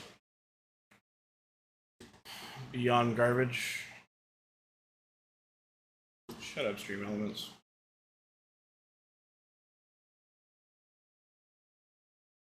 I mean, that would have essentially lost to like anybody in the tournament.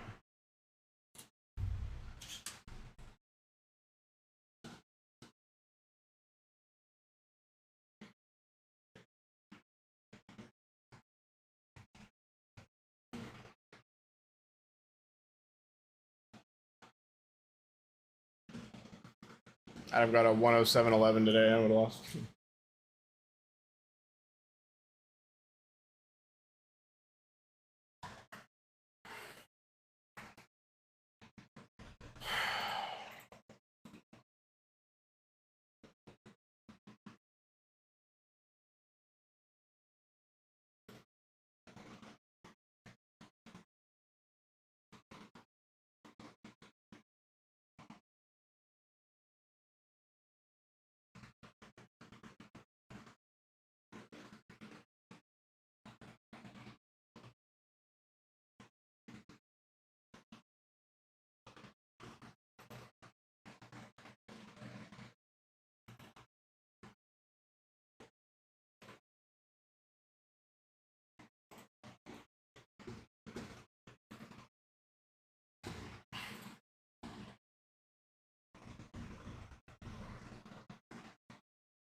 Hold on.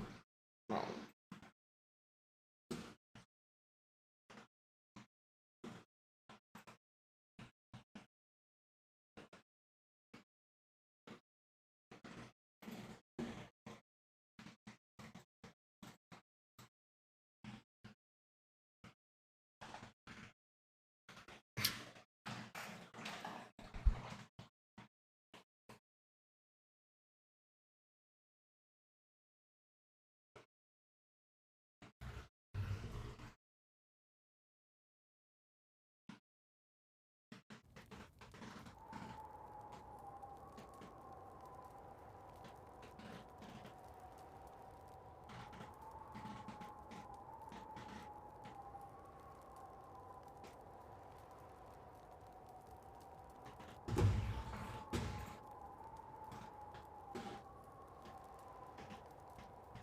Just caught him. Have a good night.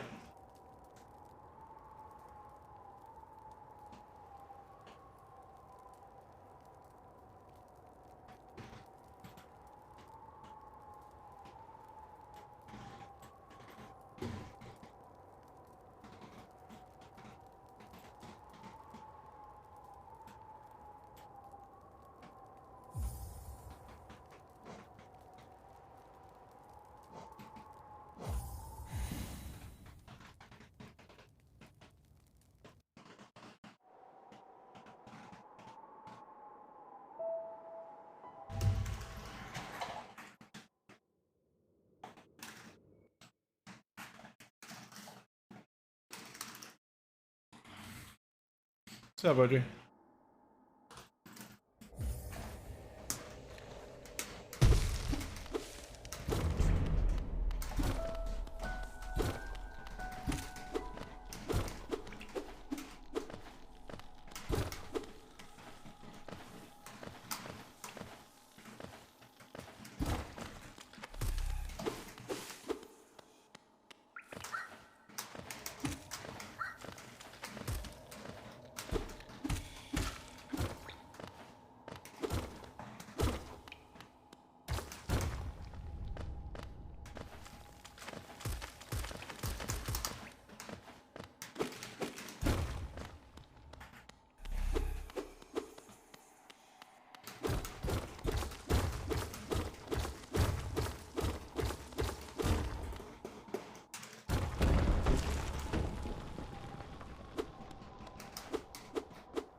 No, he's saying another run, I think.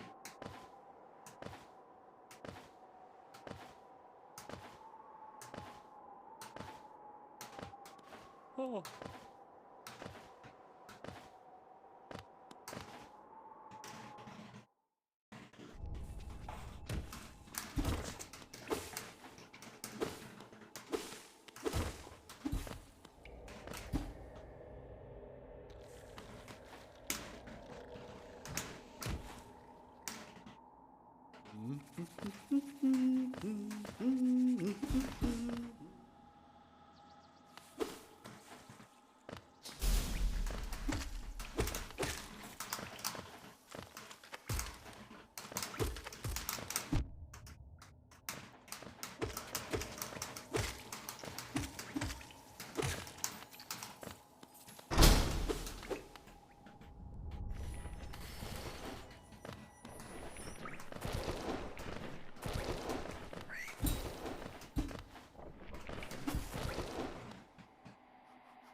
Let it consume you.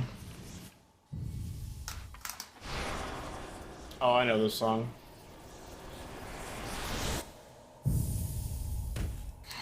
Mayak, I hope so, man.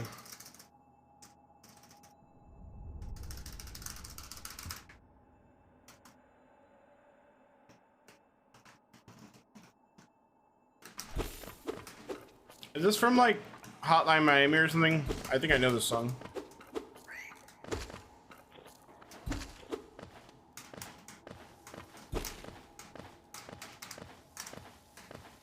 Fury, that's right, I have heard the song. I think this is the song that made me want to play it. No, I haven't played it yet.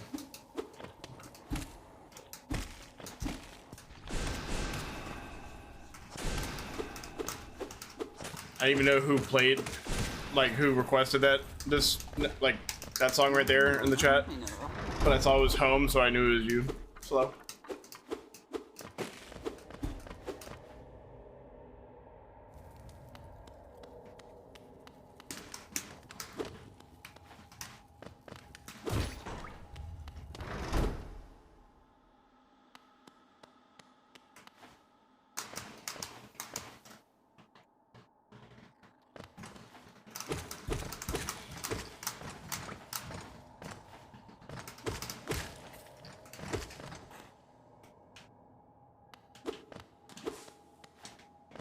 that a song or one of the albums?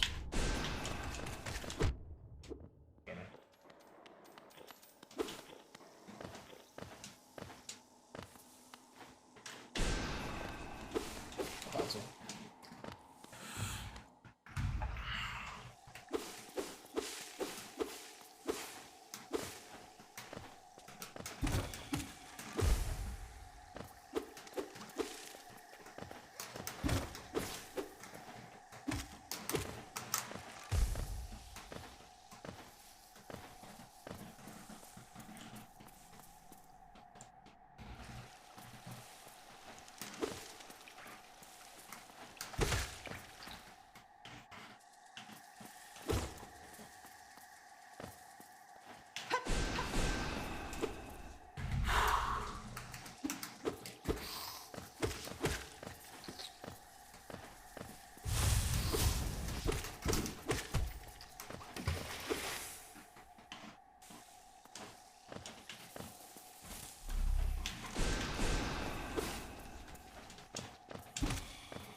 The song is good.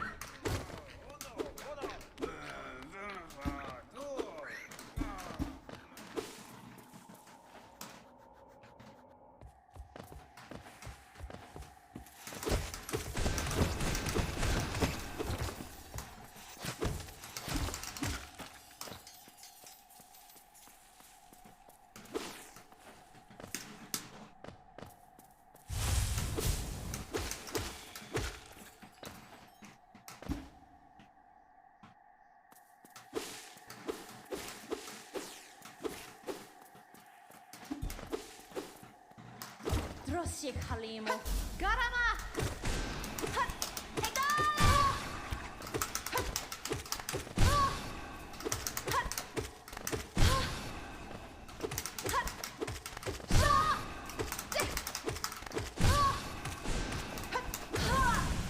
Could have just shot another fireball and she would have died, but it's fine.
Pretty ahead on Geo, so please just don't put like 15 in the ceiling. Alright, that's fine.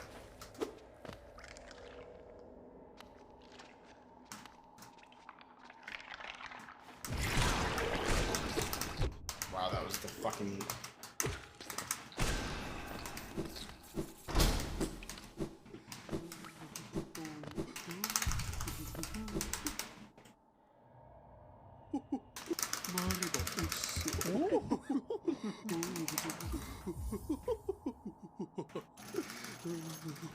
Oh.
this hat in time?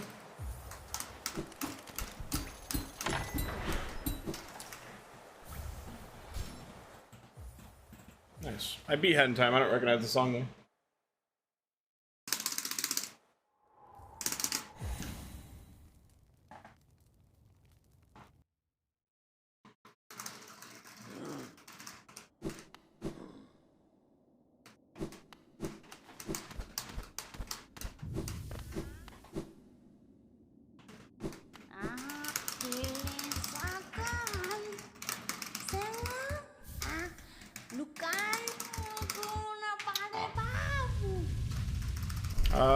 I played some DLC, but the only one I really remember is the Japanese cat one. I forgot what it was called. Wasn't Seal the Deal the first DLC? Yakuza, I think.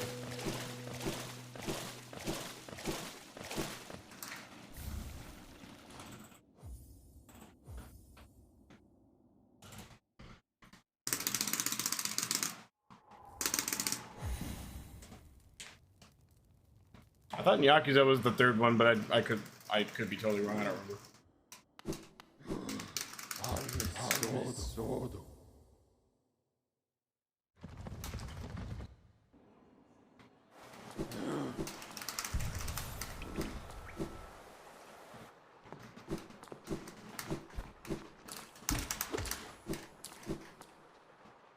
Yeah, me either.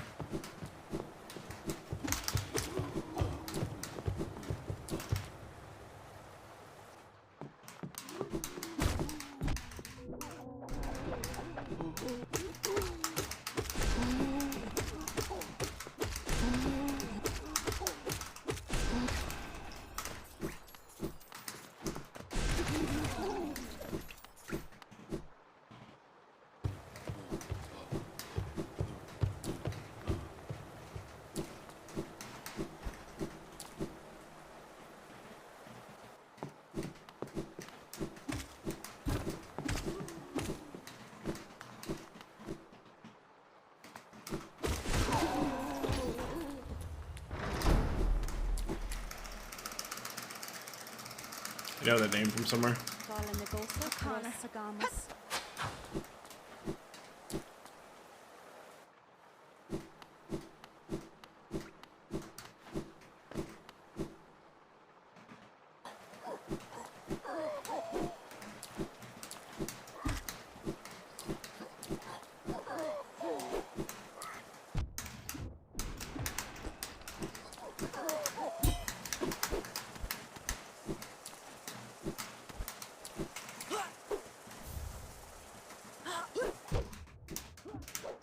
Get the fuck off me.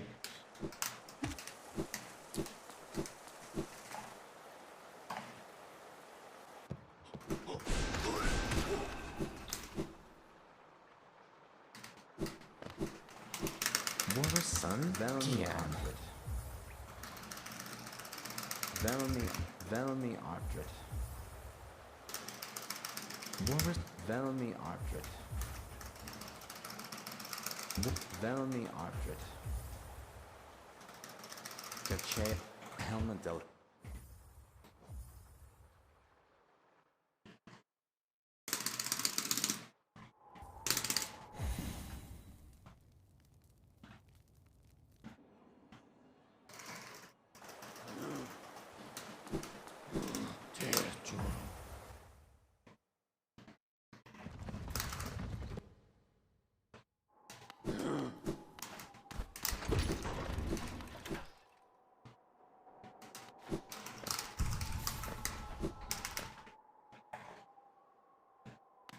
기본은 맞죠?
That might be the best Crystal Heart I've had in like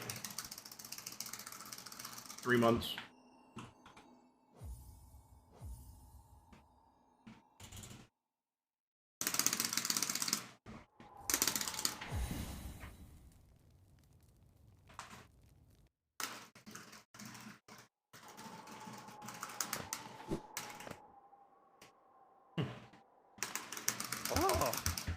맞죠?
I think I know this song.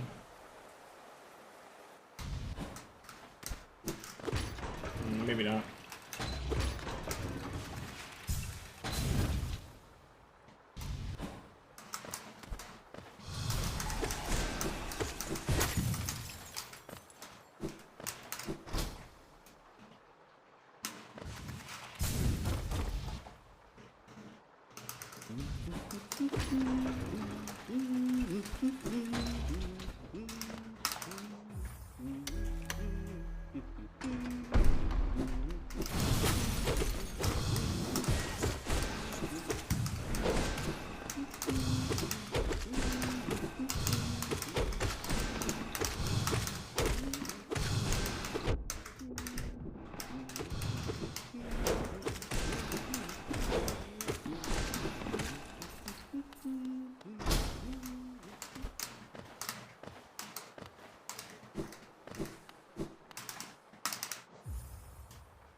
What? The fuck?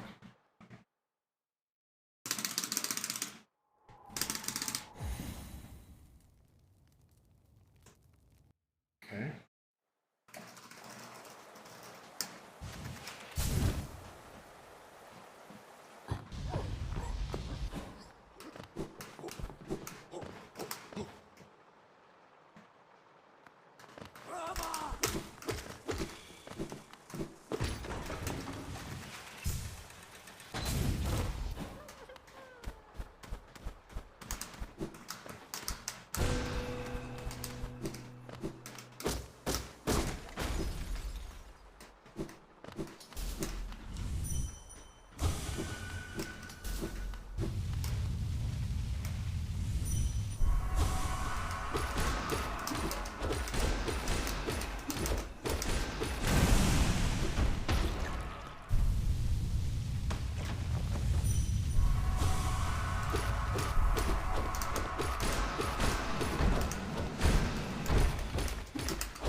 Should have played the Flux Pavilion version, the best version of the song.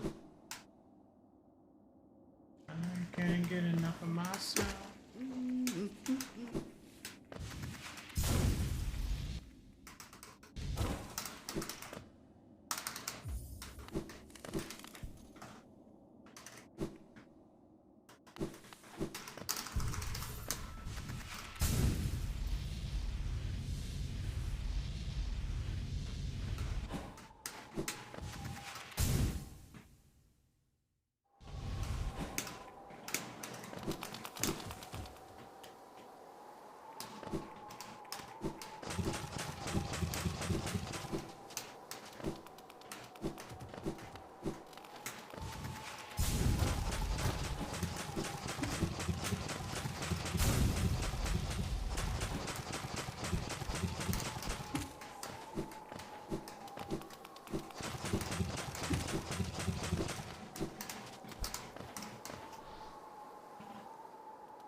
Wait, okay.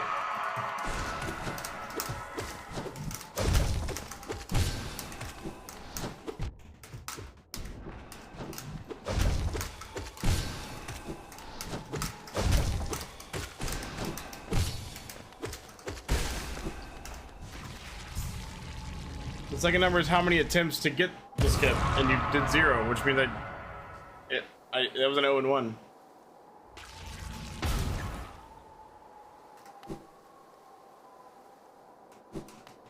Yeah, 0, like, no, I don't, that would mean I like gave up and went around, I guess.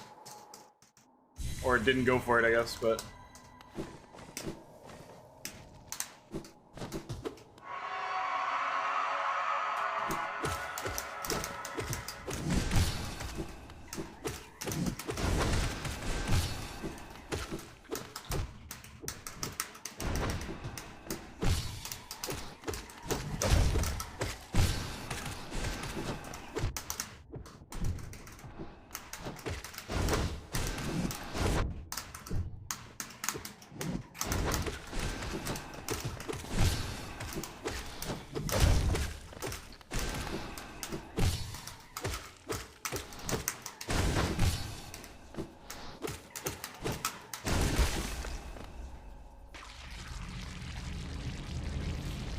Whatever.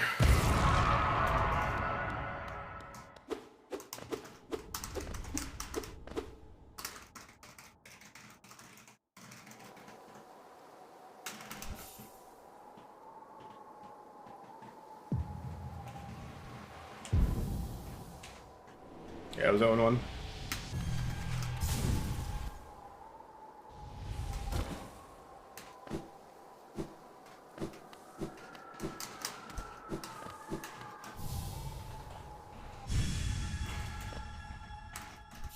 That was I think that was good enough to gold the fight. I got into the arena like 4 or 5 seconds slow than the fastest I ever got in there.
Thank you for saying something, Hyper, because now Hornet 2 is gonna go fucking horrendously.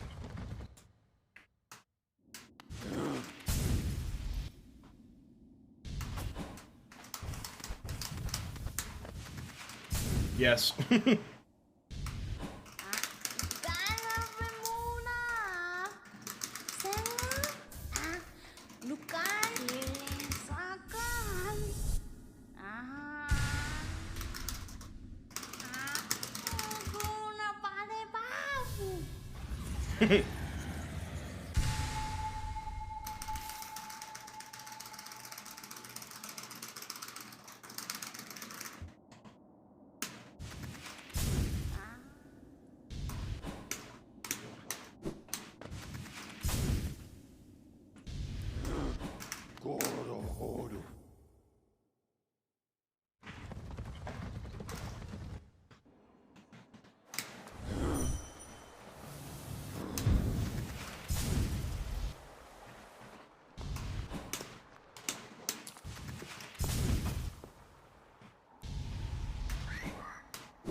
Oh, that's not far enough.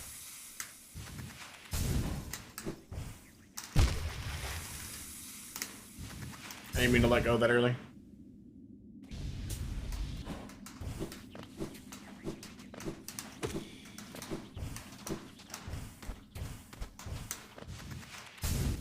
I agree.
Watch somebody salt.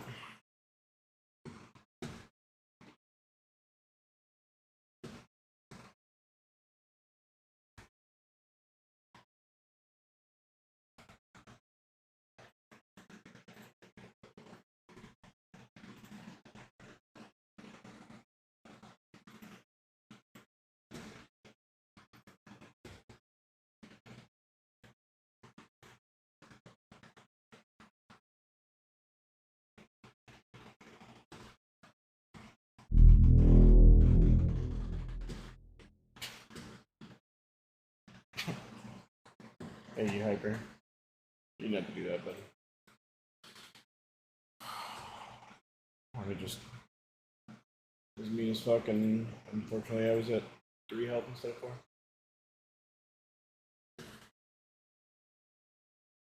Such a fucking headache.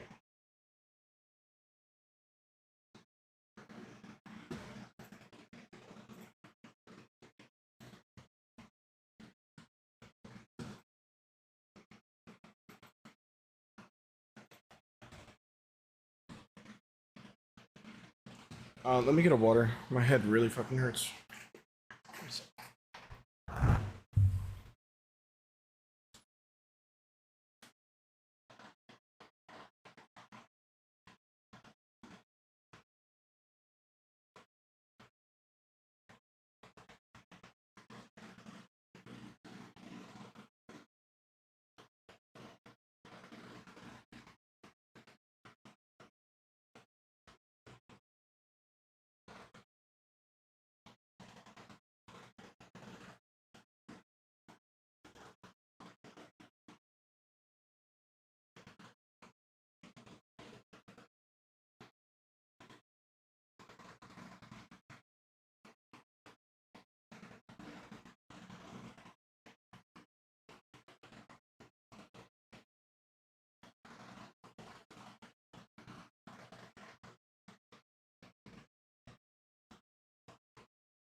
Garcia gave it 5 runs. Sweet.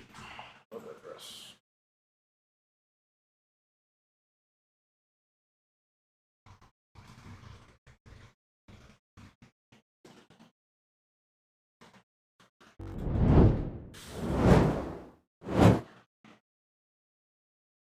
Alright, this is one of my favorites.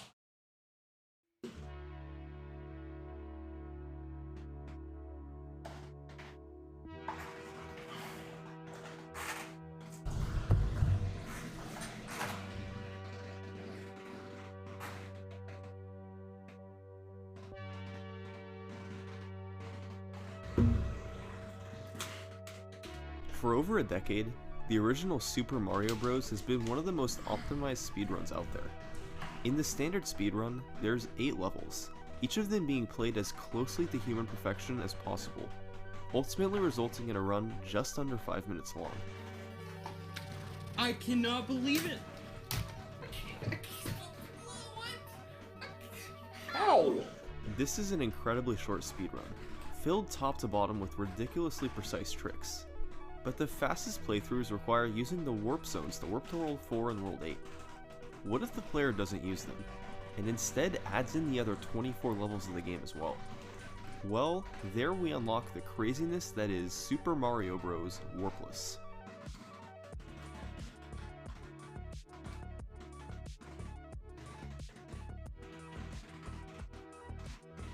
I think this is where he finally settled into using home. We're finally landing for like every single video. I think there's only like 1 or 2 from this point forward that don't use it. Pretty sure Frapp Snowland doesn't. And I think one of the like NES games like Castlevania or Contra, one of those doesn't use it. As with most games, tracking down I a remember starting right. point for the first official world record is tricky. It's possible there were old records from the 90s or early 2000s that we just don't know about. Although a runner named Cam Allen reportedly finished runs in 2004, video of them isn't around today. But then, in July 2005, a player posted on the Twin Galaxies forum that he had just beaten Cam's record. That player was Andrew G. You didn't have to sneak Andrew G into this one. 14-year-old record down, it's important to understand how the levels in Super Mario Bros. Work. As most probably know, the game has 8 worlds of 4 stages each. The stages ending in Dash 1 are typically standard overworld stages. Dash 2 stages are a mix of underground, underwater, and overworld levels. Dash 3 stages are unique levels with no ground beneath them. I'm pretty sure this video is the thing that explained to me that there were actually themes to like the first, second, and third levels. I mean, obviously every 4th level is a castle, but I never knew / noticed about the like floorless / underwater levels being Dash 3 and like shit like that. I never realized that. 4 stages are castle levels with a Bowser fight at the end. The gist of speedrunning this game is quite simple. Getting from the start to the end of each stage as fast as possible. Andrew G stayed as Small Mario for most of this run instead of picking up the Mushroom or Fire Flower. Since it takes time to hit blocks to get the power-ups, and Mario's sprite gets bigger after the mushroom, making it harder to avoid obstacles and navigate through the stages, it made sense to avoid getting them all together. Andrew was able to make it through the early stages quite easily. However, as the world number increased, Andrew became much more cautious and began to make some mistakes. You can see this cautiousness at the start of 3-1, where he waited behind each pipe for the piranha plants to go away. In 4-4, he struggled to get down to the bottom path in the middle of the level.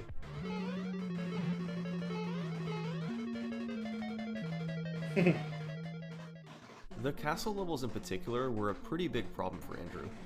Although the layout of each stage is consistent each time you play it, the positioning and patterns of the enemies within are not. This can be seen in many stages throughout the game, especially with enemies like Koopa Troopas or bloopers, but nowhere is it more obvious than in the castle stages. These feature fire bars and other obstacles that appear in seemingly random positions each time. So, Andrew had to be prepared to react to where the obstacles were in front of him. This caused him to slow down significantly in some sections while he waited for fire to clear out of his way. The late worlds ended up being not the cleanest. 6-3 was particularly slow, as Andrew waited on essentially every platform in bullet bill shot. He died twice in World 7, in the first and third stages, and in 7-2 he had an intense battle with this blooper.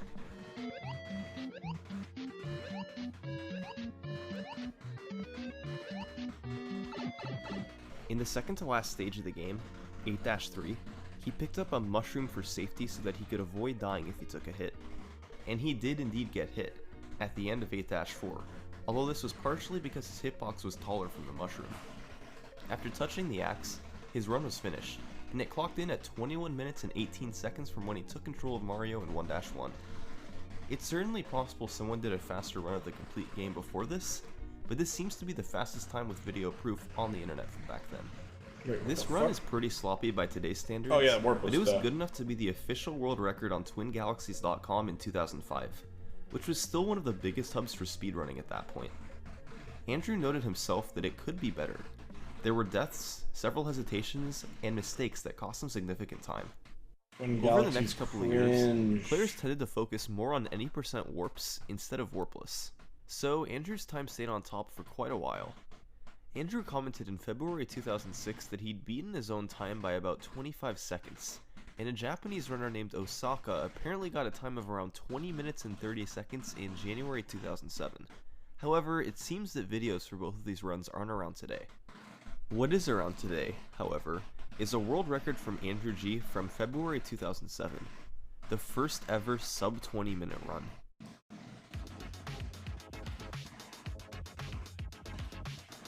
This run is essentially a more refined version of his run from a year and a half prior. Andrew once again stayed as Small Mario for most of the run. The early worlds were yet again quite smooth, but instead of getting much more cautious or making mistakes as the worlds got higher, Andrew was confident in his ability to succeed. 6-3, for example, was like night and day in this run versus 21-18. Instead of slowing down at every platform, Andrew powered through and barely slowed down at all by strategically jumping when he needed to. World 7 this time around featured 0 deaths instead of 2, and instead of having to battle a blooper at the end of 7-2, he was able to finish smoothly. World 8 was a lot cleaner as well, perhaps because Andrew had more experience with any % warps by this point, where World 8 is played every time. In 8-1, for example, Andrew G was able to do a pipe jump at the start of the level. By landing on the front or back edge of a pipe, it's possible to jump off of the edge even when a piranha plant is up. The hitbox of a piranha plant is actually much smaller than it appears, so even though their sprites overlap, Mario is able to successfully jump off the edge without getting hit. This is an extremely precise trick, however, as you only have 3 pixels to land on the edge of each pipe. Andrew went for more of these pipe jumps in the early worlds, but wasn't able to get them. They can potentially save time over stopping before the pipe and waiting for the piranha plant to go away, but going for them is a big risk, as missing could mean dying. In this run, Andrew opted to not pick up a mushroom in 8-3 and instead just took the chance at beating 8-4 as Small Mario. It worked out. He finished the run just 3 seconds under 20 minutes. Then, about a year later, Andrew came back to beat this run by another 17 seconds. A few seconds of the improvement came from 1-1. Since he submitted this run to Speed Demo's archive instead of Twin Galaxies, he was now able to use the pipe in 1-1 to skip to the end of the level, which was banned under Twin Galaxies rule set. The rest of the run was a bit cleaner too. The pipe jumps that he missed in the early worlds in his last run went a bit better this time. Levels like 6-3 that gave him trouble before, he was able to sprint through with no issue. However, even this run had some glaring slowdowns. He still struggled with patterns in the castle levels, and there were a few minor hiccups here and there. And he got pretty lucky to make it out of 7-1 alive. Oh. So, after a few years of grinding, Andrew had taken the record down to 1940. But this is where the record history takes a sudden turn. In most of the Western world, it was believed that Andrew's 1940 stood as the world record for more than 4 years. However, in Japan, unknown to much of the rest of the world, a group of gamers was trying to do the same thing.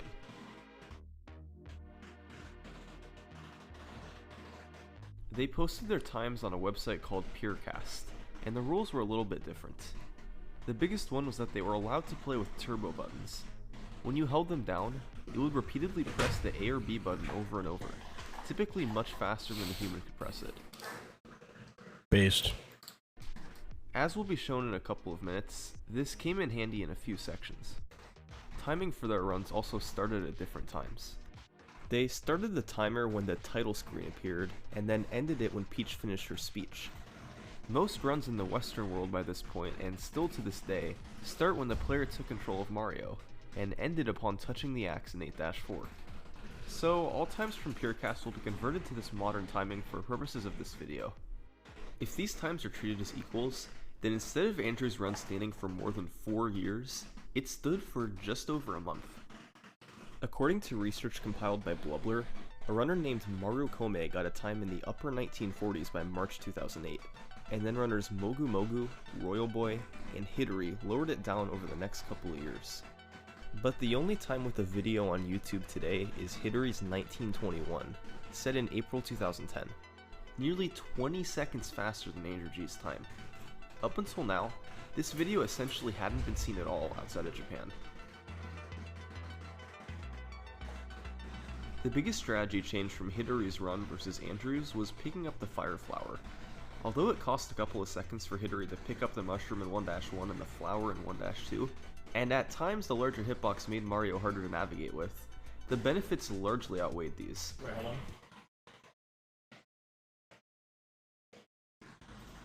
You said in my Discord, popping up on your stream. Defeating Bowser at the end of each world with fire causes the game to skip the bridge crumbling animation upon touching the axe, saving a couple of seconds in each of the first 7 worlds. Fire also allowed him to defeat enemies more easily, especially piranha plants. Instead of having to do tricky pipe jumps, Hidori was able to simply kill the plant with fire, then land safely on top of the pipe. He picked up the time benefit of pipe jumps without actually having to perform them. This was especially important in stages like 6-2, where Hidori was able to fly through despite not doing any pipe jumps. In the water levels, Hidori used the manipulation to make his hitbox half the size it should normally be. By touching the ground, briefly ducking, then swimming before letting go of down, Mario's hitbox is only in the lower half of his body. This, combined with the already small hitbox of bloopers, caused sections like this. The water sections featured the usage of turbo, which is what causes an asterisk to be placed next to these records in America. Hidori was able to hold down the turbo A button to swim over and over, and was quickly thrust to the top of the screen. This didn't actually save him any time, but it made the water sections a bit easier, as he could get out of the way of certain enemies more easily. In the end, Hidori hit the axe in World 8 at 1921. He would have actually been a couple of seconds faster, but he defeated Bowser in World 8 in order to skip the bridge animation and get to Peach faster. Hidori's run stood unbeaten for quite a while, but over in America, it was still widely believed that Andrew's 1940 was the fastest run out there. Well, In November 2012, speedrunner Cosmic was able to top Andrew by 5 seconds with a 1935. His run was done on Wii Virtual Console. Cosmic the Since Goat. the Virtual Console runs at a slower frame rate than an NES or an emulator, it essentially plays in slightly slow motion. Cosmic didn't realize this at the time, but if he had played on console instead, his time would have been more like 1929 or 1930. Just like Andrew G did, Cosmic played as Small Mario, and when compared to Hidori's run, he lost quite a bit of time from the bridge crumbling. He was able to get quite a few pipe jumps in stages like 5-1 and 6-2, but Hidori's firepower allowed him to do several more. However, Cosmic's run was still quite strong for playing as Small Mario. The numerous pipe jumps he hit weren't easy, and he hardly had to wait in the castle levels for the fire patterns. But in January, world-famous speedrunner Hodarubi beat both Cosmic and Hidori with fire strats. He got a 1916 on the Purecast leaderboard, likely with turbo, and a 1924 without turbo.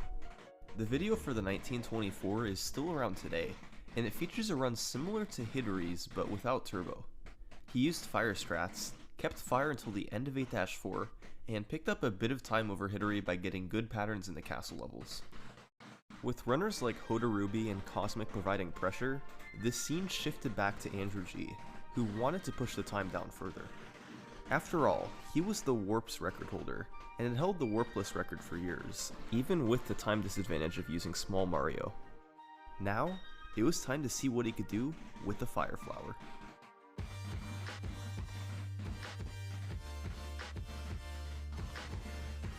Song is so good.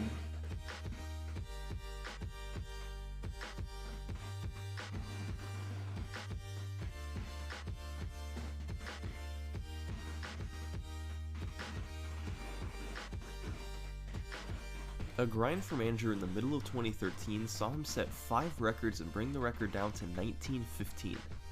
The 1915 itself was achieved live on his Twitch stream, and after touching the axe in 8-4, Andrew went crazy.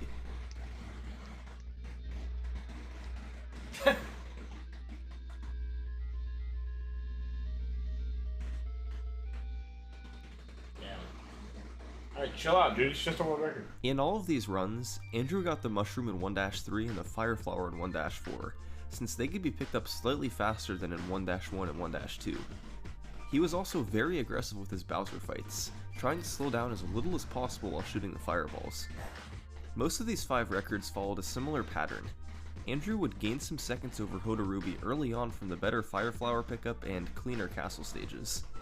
But typically he'd lose the fire flower somewhere in the second half of the game, so he would bleed a bit of time from the bridge crumpling animations and not being able to use fire to clear enemies for pipe jumps. Andrew also started going for the wall jump in 8-4. By landing on the correct pixel in a wall, right between the separation of 2 blocks, Mario will attempt to stand in the separation for exactly 1 frame, or a 60th of a second. By then pressing jump on this 1 frame, it's possible to jump again and make it up to the pipe that you need to go into.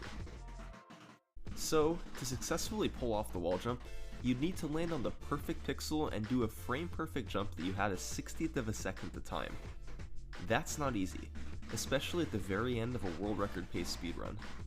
Going for the wall jump and getting it saves a little less than a second over the backup method of hitting the invisible block to get up to the pipe, but missing it loses the same amount of time. It's a risk that Andrew decided was worth going for. A few months later, Andrew set a time of 1912.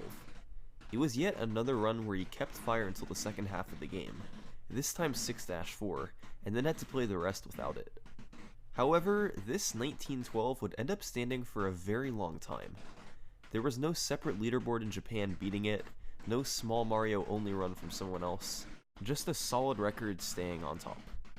It was set in November 2013, and coming into the year 2015, it was still the world record. But that April, a speedrunner who played on an emulator was able to snag the record. His name was Blubbler, and he took down Andrew's record by under a 1/10 of a second. Thanks to his run, it was easy to see how valuable it was to keep the fire flower all the way through the game.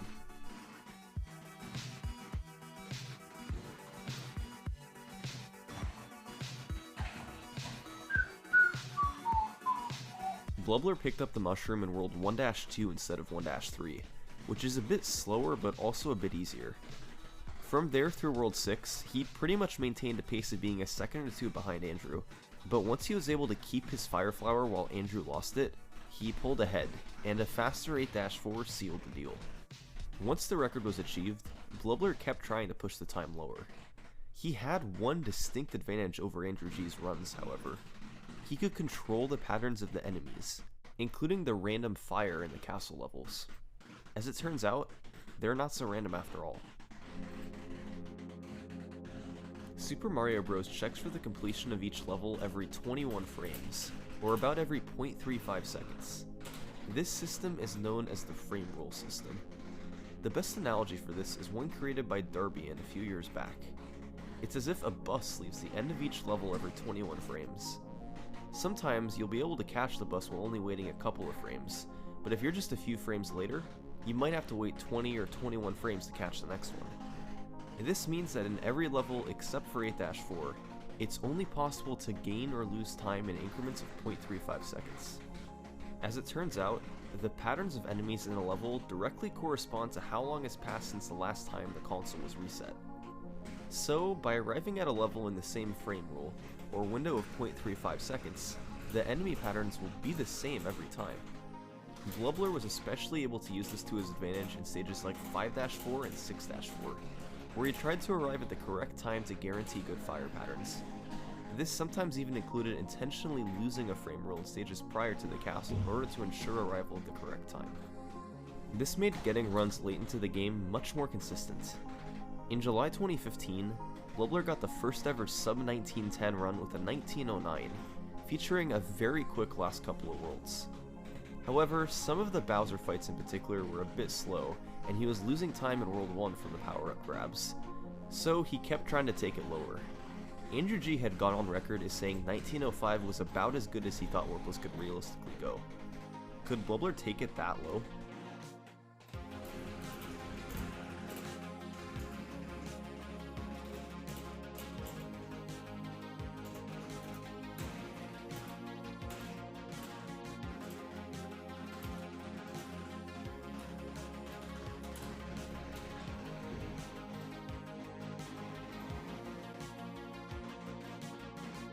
After a several month-long grind, Blubbler had achieved the 1905, a time Andrew had theorized years prior. In the run itself, Blubbler wound up getting a bit behind his record after a slow 3-4 Bowser kill, but a fast 4-4 kill made up for it. The second half of the game was smooth too, with mostly clean Bowser kills and a nice World 8. In 8-4, he was able to do the more consistent 2-frame wall jump.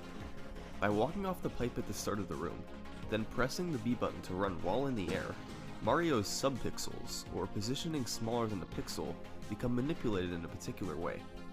This makes it so that the correct pixel on the pipe for the wall jump is much easier to hit, and Mario now has 2 frames to jump off of it instead of just 1. The 2-frame wall jump loses about 0.3 seconds versus the 1-frame wall jump, but it is significantly easier to hit. Blubbler stopped running Warpless after this, and his record stayed on top for several months. But by late 2016, another runner was doing attempts to take it down.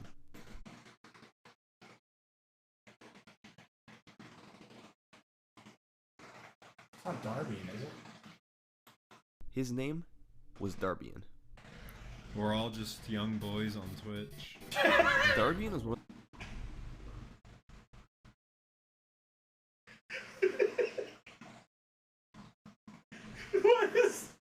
Why does something saw use that clip so often? What does that mean? We're all just young boys on Twitch. Like, what does that mean? Okay. One of the most popular Mario speedrunners out there, and he had the record for the fastest completion of the game with warps by 2016.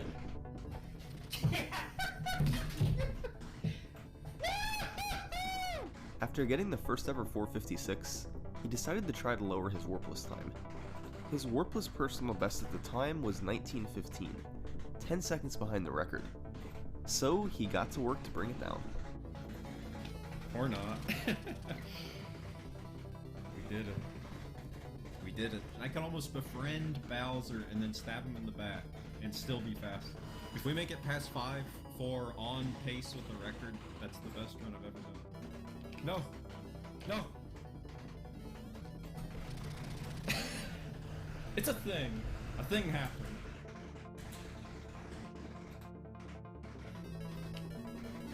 No! Nah. We just lost the record there. But we didn't lose the PB. Way to stay positive. Boom. I mean, I couldn't. Boom, boom, fucking do it. boom. We did it. I didn't choke it away. A month after his grind began, Darbian had taken his time down to 2 seconds behind Blubbler's record. Shaving those last few seconds off, however, was going to be tricky. Making it through the middle worlds onto the end of the game was tough, especially because of the castle stages. Although the patterns could be largely controlled, it was still tricky to avoid the fire that was constantly trying to hit Mario. And the Bowser fights were even tougher. Only 2 of Mario's fireballs can be on the screen at the same time, and it takes up to 5 shots to kill him.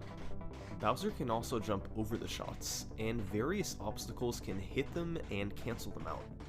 Hitting Bowser with all the required fireballs while slowing down as little as possible takes incredible precision. Darbian struggled to get runs to World 7, especially because of castle levels like 5-4 and 6-4. But one day in November 2016, he was able to quickly kill Bowser and break through. I just went through that hammer. Not all of them have hitboxes.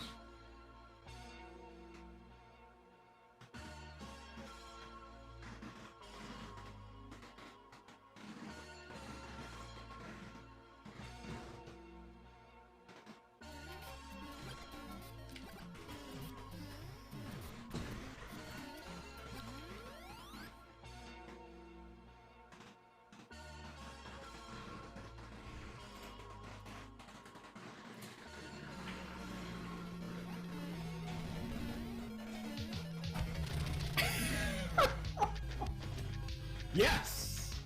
Yes! Yes! Yes! Darbian had finally done it. Blobler's year-and-a-half reign over the world record had come to an end. In the run itself, Darbian was able to gain a frame rule in 6-3 by doing the level perfectly. Ending the stage with a 256 on the timer gives 6 fireworks, which loses time, but ending it right as the timer ticks over to a 255 gains a frame rule over a lower 255. It's undoubtedly one of the toughest frame rules to save in the entire run. He also gained time from a faster Bowser kill in 7-4, and gained about a second from not getting hit by Bowser in 8-4, ultimately resulting in a run about 1.5 seconds ahead of Blobler. Darbian was indisputably on top of the Super Mario Bros. Speedrunning scene after his 1904. He was essentially in the same position that Andrew G had been in just a few years prior, with a stranglehold over both the Warps and Warpless world records. By early 2017, Andrew G hadn't actually held a Super Mario Bros. World record in a couple of years. He decided to try playing some Warpless to see what he could do to his 1912 personal best, which was now 8 seconds behind the world record. And even though he hadn't held the record since 2015, he quickly proved he was still a top-level player.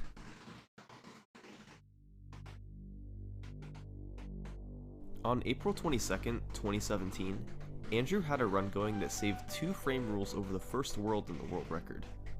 In both 1-3 and 1-4, he was able to accelerate quicker after grabbing the power-ups.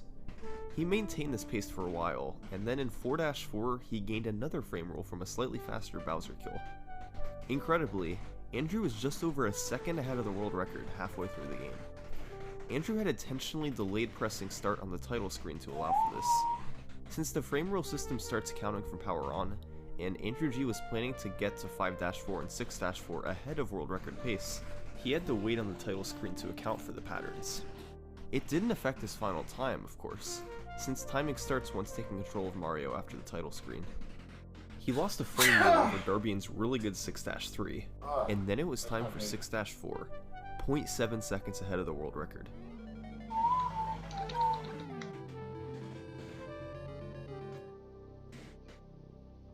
He broke even with Darbian's record.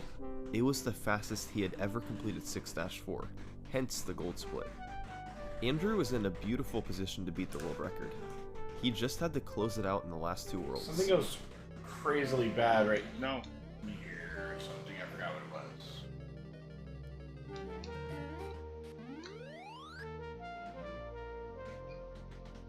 Oh no.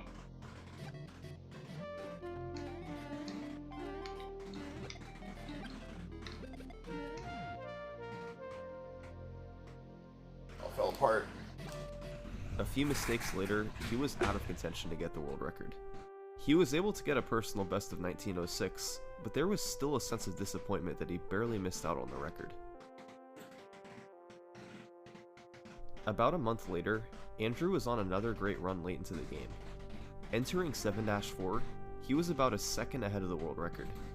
However, this was his 7-4 Bowser fight.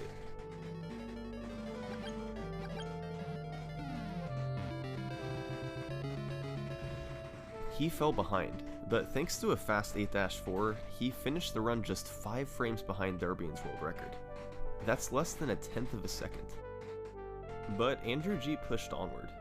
He had been trying for this record for months by now, and kept falling just short at the end. That emotional roller coaster can really be taxing on a person. Andrew certainly had the ability to get the record. All he could do was keep trying and wait for it all to align. And in June 2017, armed with his penguin hat, he got on a really fast pace. He gained 2 frame rules in World 1, once again from better power-up grabs, and picked up another frame rule from a fast 2-4 Bowser kill. He was now over a second ahead of the world record. A fast 4-4 Bowser kill saved him 2 more frame rules, and all of a sudden, Andrew was almost 2 seconds ahead of the world record halfway through the game. He lost the 6-3 frame rule again, as expected, but he was still maintaining a really fast pace. Entering World 8, he was 1.4 seconds ahead. Of course, it didn't really matter how far ahead he was. His goal was to get the world record one way or another. World 8 was clean, as he used his Fire Flower to clear all the Piranha Plants and Hammer Bros out of the way.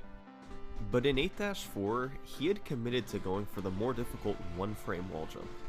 It would save him a third of a second over the record if he got it, but missing it would cost him big time.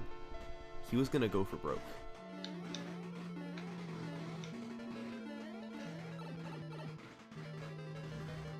He nailed it, and entered the water section 1.7 seconds ahead. Andrew was now 2 screens away from a huge new world record. Once again, he just had to close it out.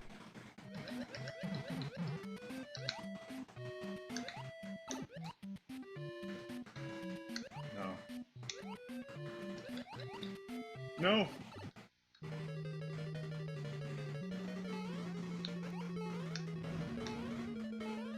Oh! Wait, I don't know. Maybe.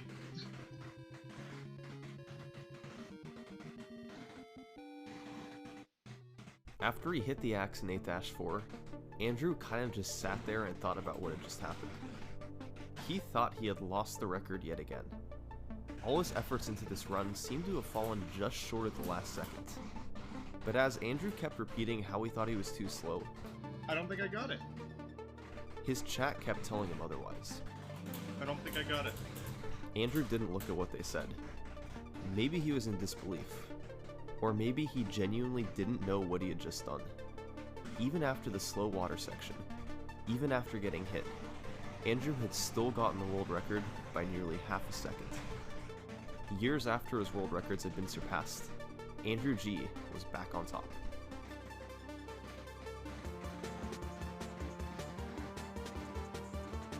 The next serious world record competitor was another familiar name, Cosmic, the same guy who got a 1935 with Small Mario back in 2012.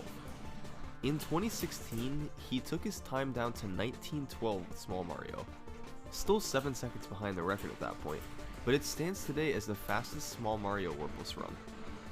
By mid-2017, shortly after Andrew got his 1903, Cosmic decided to bite the bullet and finally learn the fire strats in order to further improve his time. As expected, he was quickly able to get good with the Fire Flower. He took his personal best down to a 1905 after a bit over a month of grinding, before he decided to take his run to the next level and try for the world record once again. It had been over 5 years since he last held it. In January 2018, Cosmic was doing a session of world record attempts. His splits were comparing against his 1905 personal best, but he ultimately did want to beat Andrew's 1903. He matched Andrew's splits through the first 3 worlds, until 4-4, where he lost the frame roll to Andrew's fast Bowser kill. So he was 0.35 seconds behind the record until 5-4, where he picked up a frame roll on the Bowser kill, bringing him back to dead even with the world record. He gained a frame roll at 7-4 from yet another fast Bowser kill, plus a few frames because Andrew's game lagged from sprite overload while Cosmic's did not. If too many hammers or other enemies are on the screen at the same time, the game lags and slows down by a handful of frames. Then it was on to 8-4, 1 frame rule and change ahead of the world record. Cosmic had over a second to gain in the last level, mostly because of Andrew's slow water section. He knew he had a great chance at getting the record right here. Alright, even if I take damage, I can still get record. I just have to hit wall jump and not be terrible.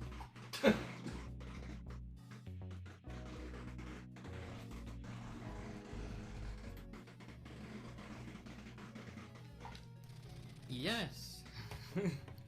That's record. I was so calm. It was a new world record by a full 1.5 seconds. This was essentially the exact run that Cosmic was going for. There was still potential to take it lower with faster Bowser fights and a couple of other tricks, but Cosmic basically got everything that he wanted. This 1902 would end up standing for much longer than most of the records before it. A year and a half later, even though the Warps record had been broken 4 times since then, nobody had been able to touch Cosmic's Warpless record. The only person who came close was Hidori, the runner who got a 1921 with Turbo in 2010. But in February 2018, without Turbo, he saved time in 1-3 and 6-3 and was 2 frame rules ahead of Cosmic going into World 8. However, in 8-4, he missed the wall jump and got hit on Bowser, causing his time to slip to a 1904. Still good enough for 3rd place. As of today, even though he was on pace to get the record, Hidori still hasn't beaten his time. Finally, a year and a half after Cosmic's record, another runner was doing attempts to beat it. It was a bit of a surprising source. His warp personal best was only in 9th place, but he had been grinding warp tests heavily and was ready to snag the record. This is GT Ace. GT Ace got his first ever sub-20 warpless time in April 2018. Over the course of the next year, he would refine his warpless skills to be nearly on par with the world record. A year after his first sub-20, GT Ace got a 1905, putting him just 3.5 seconds behind the record. The very next day, he was on pace for a 1903, but made this unfortunate mistake in 8-3. He still finished with a 1904, just over 2 seconds behind the record.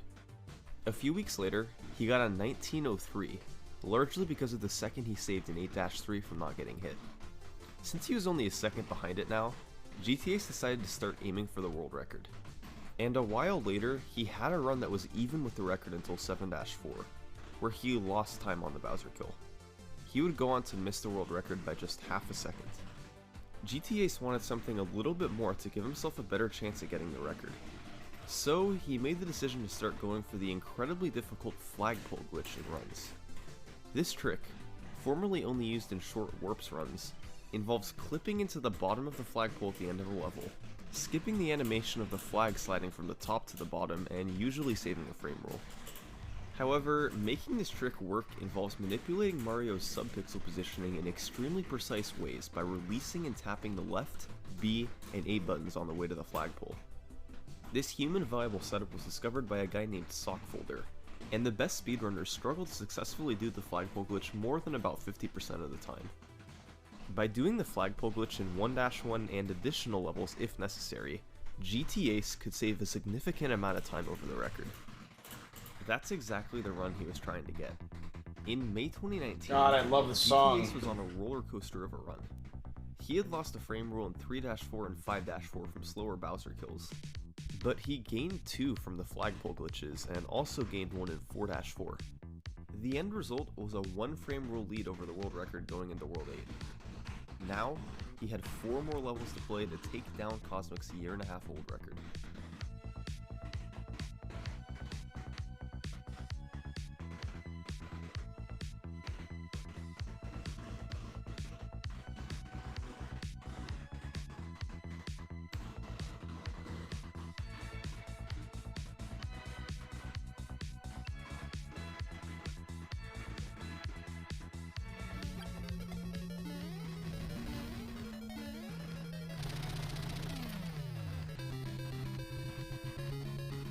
GT Ace set a new record by about 1/3 of a second. With this new time, each of the past 5 warpless records had been set by a different runner. But shortly after GT Ace's run, both he and Cosmic were doing attempts to beat it once again. Just a few days later, GT Ace was able to get a run with the 4-4 clip. By crouching and jumping into this corner in 4-4, it's possible to clip through it and avoid having to go up top and then down. If done correctly, this trick saves about 2 frame rolls. So GT Ace was 0.7 seconds ahead, then gained another frame roll in 5-4. He was on a beautiful run. Until that happened in 7-4. Ouch. Cosmic was also trying to beat the record, but he went about it a little bit differently than GT Ace did. He didn't go for the flagpole glitches yet, because he knew that with the 4-4 clip and faster Bowser kills, he could probably beat it more easily. And on May 30th, 2019, that's exactly what he did. Please? Dude, we did it, yes. 1901, let's go. He got the 4-4 clip, which cancelled out the lack of flagpole glitches, and gained time in 3-4 and 5-4 to enter the last level 2 frame rolls ahead. The run was getting to the point where the next minute barrier seemed inevitable to be broken soon. And 1859, according to Cosmic's description, was on its way. The last time a minute barrier had been broken was when Andrew G got the first ever sub-20 all the way back in 2007. Now, 12 years later, it was time to try for a sub-19, and Cosmic was determined to be the first one to take it there. The first order of business for Cosmic was to take the time from a 19:01 to 19 minutes flat, which he did very quickly. On June 4th, using the flagpole glitch in 1-1 and a faster 1-4, Cosmic entered the last room on pace for 19 flat. Yes, dude. Yes, we did it. So, now we had to take the last second off of the run. His method of doing so would be to save 2 frame rolls. One was in 1-3. By clipping into the block when picking up the mushroom, the game tries to eject you out of it, causing you to accelerate faster than otherwise possible. The other was in 6-4, by doing this extremely precise Bowser kill. Finally, he would go for the 1-frame wall jump in 8-4 to save another third of a second. The run that's been on screen is from July 2019, and got all of the above tricks. It was time to make history. Come on, dude. Please let me through here.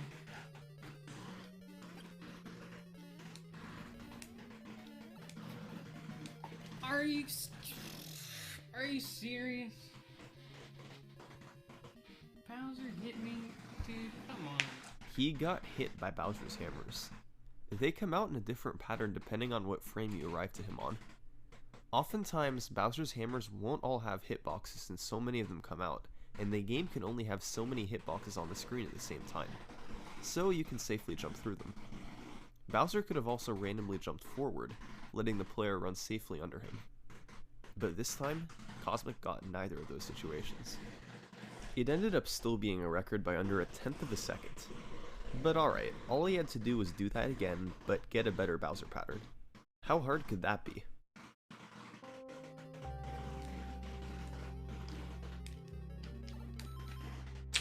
I'm so dumb. For years, a time of 1859 was known to be theoretically possible. It was considered on the border between what humans could achieve and what was impossible. This part's so good. Dude, I suck. How'd I shoot that fireball so early? But oftentimes, that's what speedrunners do. If something is considered impossible, that's what they work hardest on. They change perspectives of what's possible. Gosh dang it, dude. I hit it the other 2 times. Looking back on this category's history is very unique. Just over a decade prior, one could achieve a world record while dying multiple times.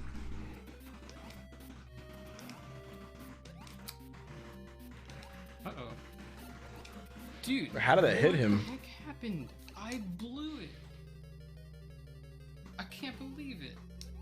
Now, for Cosmic in 2019, essentially any mistake would kill the run. Thanks, Future. He had to control Mario with precision for just under 19 minutes. Okay, I just actually suck, so we can just forget that run happened.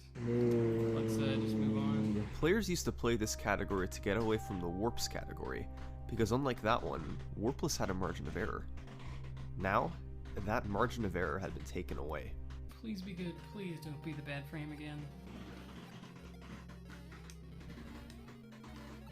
Oh my gosh. Dude, are you kidding me? I hit that again. If I were to go up to 4 frames slower, 4 frames slower, 3 frames slower, 2 frames slower, 1 frame slower, or 1, 2, 3, 4, 5, 6, or 7 frames faster, Bowser would be easy, piece of cake. Yet somehow, I hit that frame twice. This grind from Cosmic embodies how cruel speedrunning can really be. Waiting for everything to line up sometimes pushes one's patience to its absolute limit. Dude, are you kidding me? I can't believe my luck with this. Cosmic, as well as everyone watching his stream, wondered the same thing. When was this insanity gonna end?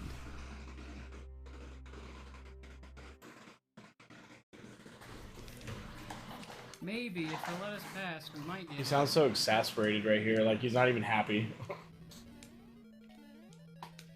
Did I do it? Did I finally do it, dude? With the bonk in. I don't know for sure, but we might have finally done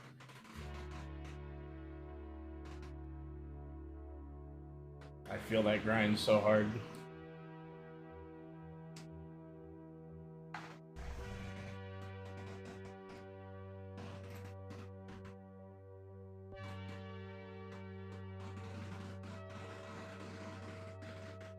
After 2 months of grinding, Cosmic had done it.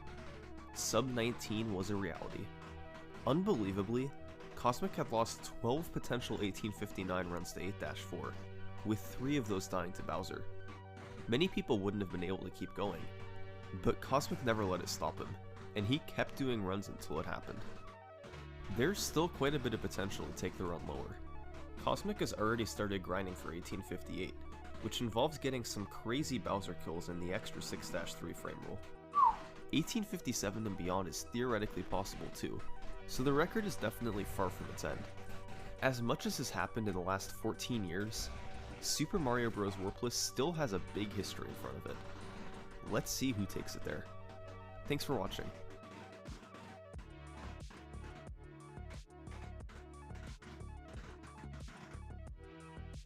Let's go! Alright, finally another video where we can actually go look at what the record is now.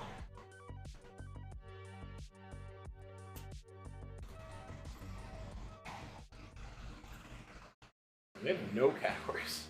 If you're given the task, Let's relax. Holy fucking moly. What the hell did he do differently?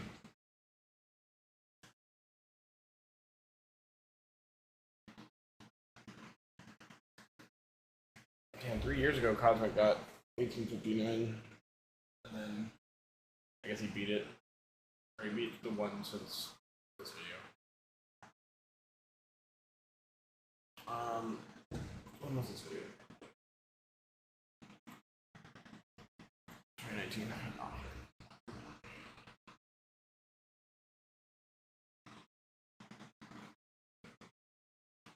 Photo Punch was pretty cool.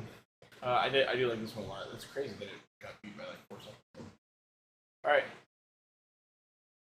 Let's give it a ranking. I can't lie. There's something so ridiculously special about that grind by Cosmic at the end. It just like it hits me really, really deep, and I fucking love it. Yeah, this one I can't lie. I actually think this is probably like it's here. I fucking love this video. It's so good. I love like Andrew coming back and like getting on insane paces and losing him, and then he finally like takes it back after like not playing the game for like, or running the game at least for like 5 years, and then he just comes back and beats it. And then Cosmic going on that fucking insane run. I kind of want to put it over Chocolate Mountain specifically, just because I think the ends are both phenomenal and some of the best moments he's ever put on into a video. But I do feel like the rest of the video of this one's more interesting than Chocolate Mountains. So I do think I'm going to put that one the highest so far. Looking at the bottom of the screen, I can tell you there's at least 2 videos that are probably going to be above this. But I only see 2. Unless I'm missing something. Like, I love all these videos and I like them like a ton, but yeah, I think there's only going to be 2 that are above this. Alright. Thank you guys for watching. I'll see you. I'm going to start streaming a couple hours before my race tomorrow. So, see you guys tomorrow. Have a good one.